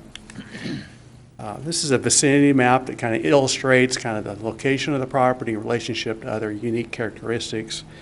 The site is, again, on the north edge of town, just north of Tullamore. I noticed the other day that Tullamore now has apartments, very north end of the project, just south of Prairie Avenue. There's a future city park planned adjacent on the northwest corner of Tullamore as well. A portion of this site is actually in the city, is zoned commercial. I think there's 56 acres that has CC&S zoning in the city. Again, the property is very unique. Today it's just a field, but the reality is it can be serviced by two different utility companies, Vista or Kootenai Electric can both service this property. What's also very unique about it is it's just 2 miles away from the major transmission, 500 kV power transmission lines in Latham and the large underground natural gas transmission lines in Latham in that same corridor, just straight up Greens Ferry Road. This site is just 2 miles away from what we call KTEC and as well as the North Idaho Career Technical Education Center. So we've got technical schools that are very close and adjacent to the facility. As I mentioned before, regards to the utilities, we are blessed here in the Inland Northwest in that we have very competitive utility rates compared to national utility rates. And when I speak of utilities, it's not only its power, it's gas, but it's water. Water is significant in our utility rates for water. It's going to be cheaper than our neighboring states. The site is centrally located on the Latham Prairie to workforce in Post Falls, Latham, western Hayden, and western Coeur d'Alene. It's at the axis of the prairie. Over the last year, we worked hard in that we annexed the property into the Ross Point Water District. In that, as I mentioned in the prior meeting, is this property is very unique in that it had a significant water right vested to the property. Not only did it have a significant water right, it had actually a double water right in that there was a historic water right that was moved onto this property, kind of parked there. So we had about 2 million gallons worth of water per day. We annexed that into the Ross Point Water District. We deeded that water rights to the district, and through an annexation agreement, they are also providing additional waters, all at their typical rates. So again, we have competitive power, competitive water, unique location to major power lines and major gas transmission lines and workforce. In regards to water, we very much value that relationship with Ross Point. They've been great to work for, they've been great partners to work for, and we look forward to a long-standing relationship with them. As the property is developed, the developers will build the infrastructure for the water district. That includes water mains and hydrants and pumps and possibly tanks. And ultimately that infrastructure will be gifted over to the water district to operate. It's very typical of the development process. I talk a lot about water and power because the semiconductor industry, microchip, uses a lot of water. To give you a comparison, to create a little microchip, it requires about 2,000 gallons worth of water. The data center industry also requires a lot of water for cooling of, say, computers. You say. The data centers and microchip, particularly the data centers, require what I call a safe inland location free of natural hazards. And I mean that we don't have a lot of earthquakes here or tornadoes here. That's why some of the largest data centers in the world have located in the inland Northwest, particularly along the Columbia River. What's their towns here? Quincy, Washington, and Prineville, Oregon. It's a fascinating industry that's shifted into the Northwest. And we hope to attract those users to Post Falls based on, again, our utility rates, our workforce, our quality of life, and use those to create great jobs and significant property tax revenue and to offset those housing impacts that we're seeing in our area. In terms of planning documents that support this annexation and zoning, there are many documents that speak to the property, one of which is the SMART Code that was adopted about 10 years ago, went through a big vetting process, lots of public hearings and meetings. It designated this property what was called G2 and G3. Both spoke of mixed-use zoning on the prairie and on this property. We heard a lot of testimony in earlier hearings about transportation plans for the city and for Highway 41. I can think of 4 different plans that speak to this property and speak to Post Falls. The prior City of Post Falls Transportation Master Plan, the recently adopted, completed City of Post Falls Transportation Master Plan, the prior Highway 41 Corridor Plan, and the recently completed Highway 41 Corridor Plan. That's the plan in front of you. There's a page out of that, kind of a specific page. Kind of hard to read, but it talks about access points and is the foundation for really the reconstruction of the highway to that 4-lane section. So lots of transportation documents speak to this property. Sewer. The existing Latham Prairie wastewater master plan speaks to this property, how it would be serviced. We also recently completed what's called the Northeast Quadrant Sewer Study, which is kind of looked at this whole Highway 41 corridor east of Foxtail up to beyond Hayden Avenue, actually. And that prior study was really well done. This new study that really defines this area comes in with even better solutions.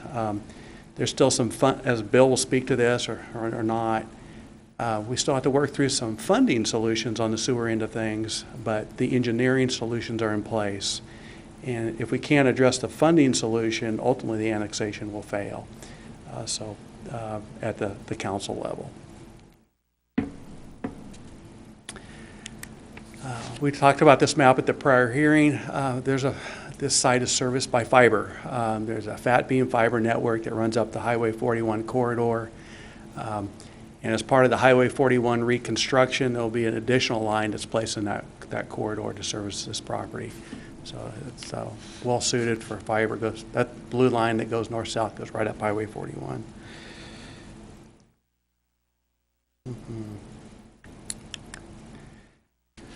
Headline, it's a little bit old, population boom, be prepared.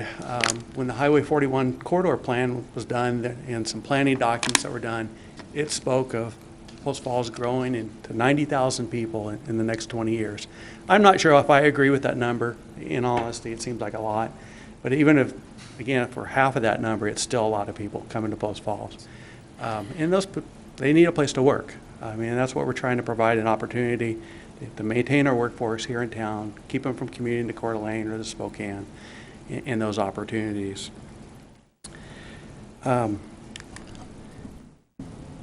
We spoke about this before. When we developed the tech park concept for this property about a year or two ago, we looked at the cities, we knew we had to annex, we looked at the zoning of the property, we looked at the city's industrial zones. We didn't think they were probably the best fit for the Latham Prairie and the site.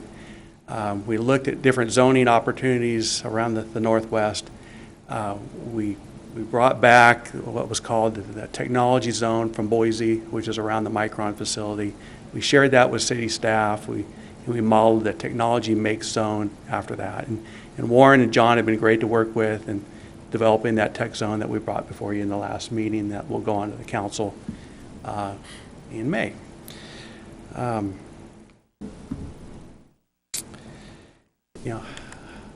I'll back up a little bit.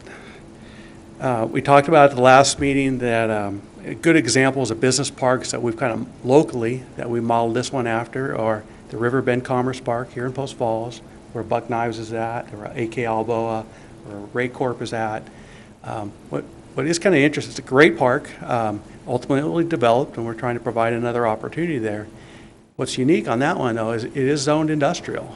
You probably could have some more obtrusive uses in that park.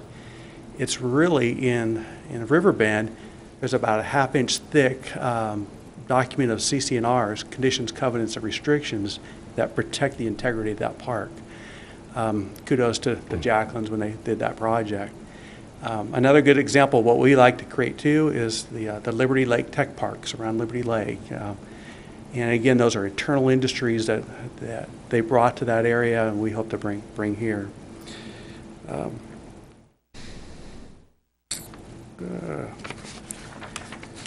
At the last meeting, I used this example from Coeur d'Alene.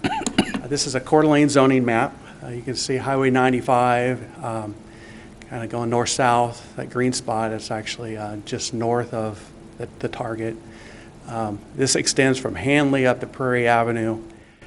So they've got this commercial zoning that extends from Hanley to commercial. And if you think about that corridor, in that northeast corner is some retail. That's where Starbucks is, and the Verizon store is, and Kohl's, I believe. You kind of move a little farther south. There's an assisted living there in a commercial zone. You move a little farther south, there is kind of some retail and then some office. Hekla's in there and that type of thing. You move a little farther west, there's I believe it's called Sunshine Minting, and what's the other business in there? Keytronics, I believe it's Keytronics. But my point to that is this is a mix of commercial uses, some residential uses, and some industry that's contained within buildings. And my point to that, and it transitions into a mixture of multifamily and single family. And it works in this community. And that's what we kind of hope to create over in Post Falls on Highway 41. Kind of an aerial photo of that same area, kind of gives you some perspective. Probably not the best picture. So we've worked very hard to bring you the new technology zone that you made a recommendation on approval at your last meeting. We worked hard to bring forward that comprehensive plan amendment to the future land use map that designated this property commercial, both of which will go on to the city council on May 15th. Before you is an annexation request with the technology mix zoning. Again, we believe it's well supported by many land use plans, from transportation to sewer. In the water district, there's fiber there. With that said, we think we've got a well completed, supported application document. The staff report's well done, and we respectfully request approval. That was as quick as I could be. given the late hour. I'd stand for questions. Any questions for applicant? Can I just ask you a general question? I don't know if you can answer this. I was just curious on, like the semiconductor, you talked uses of, manufacturing of that and stuff, that they're so water dependent, use such a large amount of water. Do they recycle this water, or is it this wasted water? That's a good question. So, for example, Micron takes theirs back into the city's treatment plant and reuse it and recycle it. And if we were to bring in a small semiconductor industry, that's a possibility, that we could take it right back into the city's treatment plant. If we bring in a major industry, we're going to have to look at alternatives. Yeah. And we're definitely exploring different alternatives. Thank you. Because there's a cost to that as well. So we can find a solutions that's ultimately beneficial to many parties. Thank you. Any other questions? No. Mr. Marshall, thank you, sir. Thank you so much. Thank you. Public comment? None. No need for rebuttal. Any questions? I just went through this a couple weeks ago, so I think it's still It's fresh. somewhat Still, fresh, yeah, yeah? still in my brain. No questions then? No. Okay, we'll go ahead and close it out. Looking for a Motion. Are we at the point, no need to discuss? Everybody's on board? So. It's great stuff, okay. Okay, I will try it again. I move to recommend approval of the Prairie Crossing West Annexation A-17-05, finding that is consistent with a comprehensive plan and adopting findings of fact and conclusions contained in the staff report with the requested zoning designation of, TM. I second. Okay. Motion set forth is seconded. Roll call. Steffensen, Yes. Carey, Yes. Davis. Yes. Latham, Yes. Bishop, Yes. Hampe. Yes. All right, so moved. Item number 11 this evening is new business. Do we have any new business? None. Don't even dare. I don't know if you wanted to get up and present anything? Thought about it. Okay. Thought about it. Staff comments. Should we go for a record of like 8 public hearings, maybe more? Next Good. month. Next month. So I do have one quick staff comment. I don't know if John has anything. We're going to be working on setting up a workshop so we can sit down and have a discussion about essentially norms, how we want to run the commission hearings, and solicit your input on those items. Also, you hopefully noticed tonight that we have a bit of a different format in our staff reports. We've been working on trying to present information to you in a way that's a little more easier to understand, a little more streamlined. So at that meeting, I'd love to get any feedback that you have, any suggestions that you might have on how we might be able to continually improve what we're delivering to you, because we know it's important to get you good information in a way that you can understand it. So would be happy at that meeting also to talk about that. What would these 242 pages been without streamlining? We don't even want to go there. But no, extra special thanks to the staff for the amount of work, especially on a busy, packed evening like tonight. We absolutely appreciate it. Mr. Manley, anything else to add? Nope. Okay, so no other staff comments, commission comments, anything for the good of the order? No. Everybody's ready to go? Okay, so then I would look for a motion to adjourn. I move to adjourn. Second. All right. Have a lovely evening.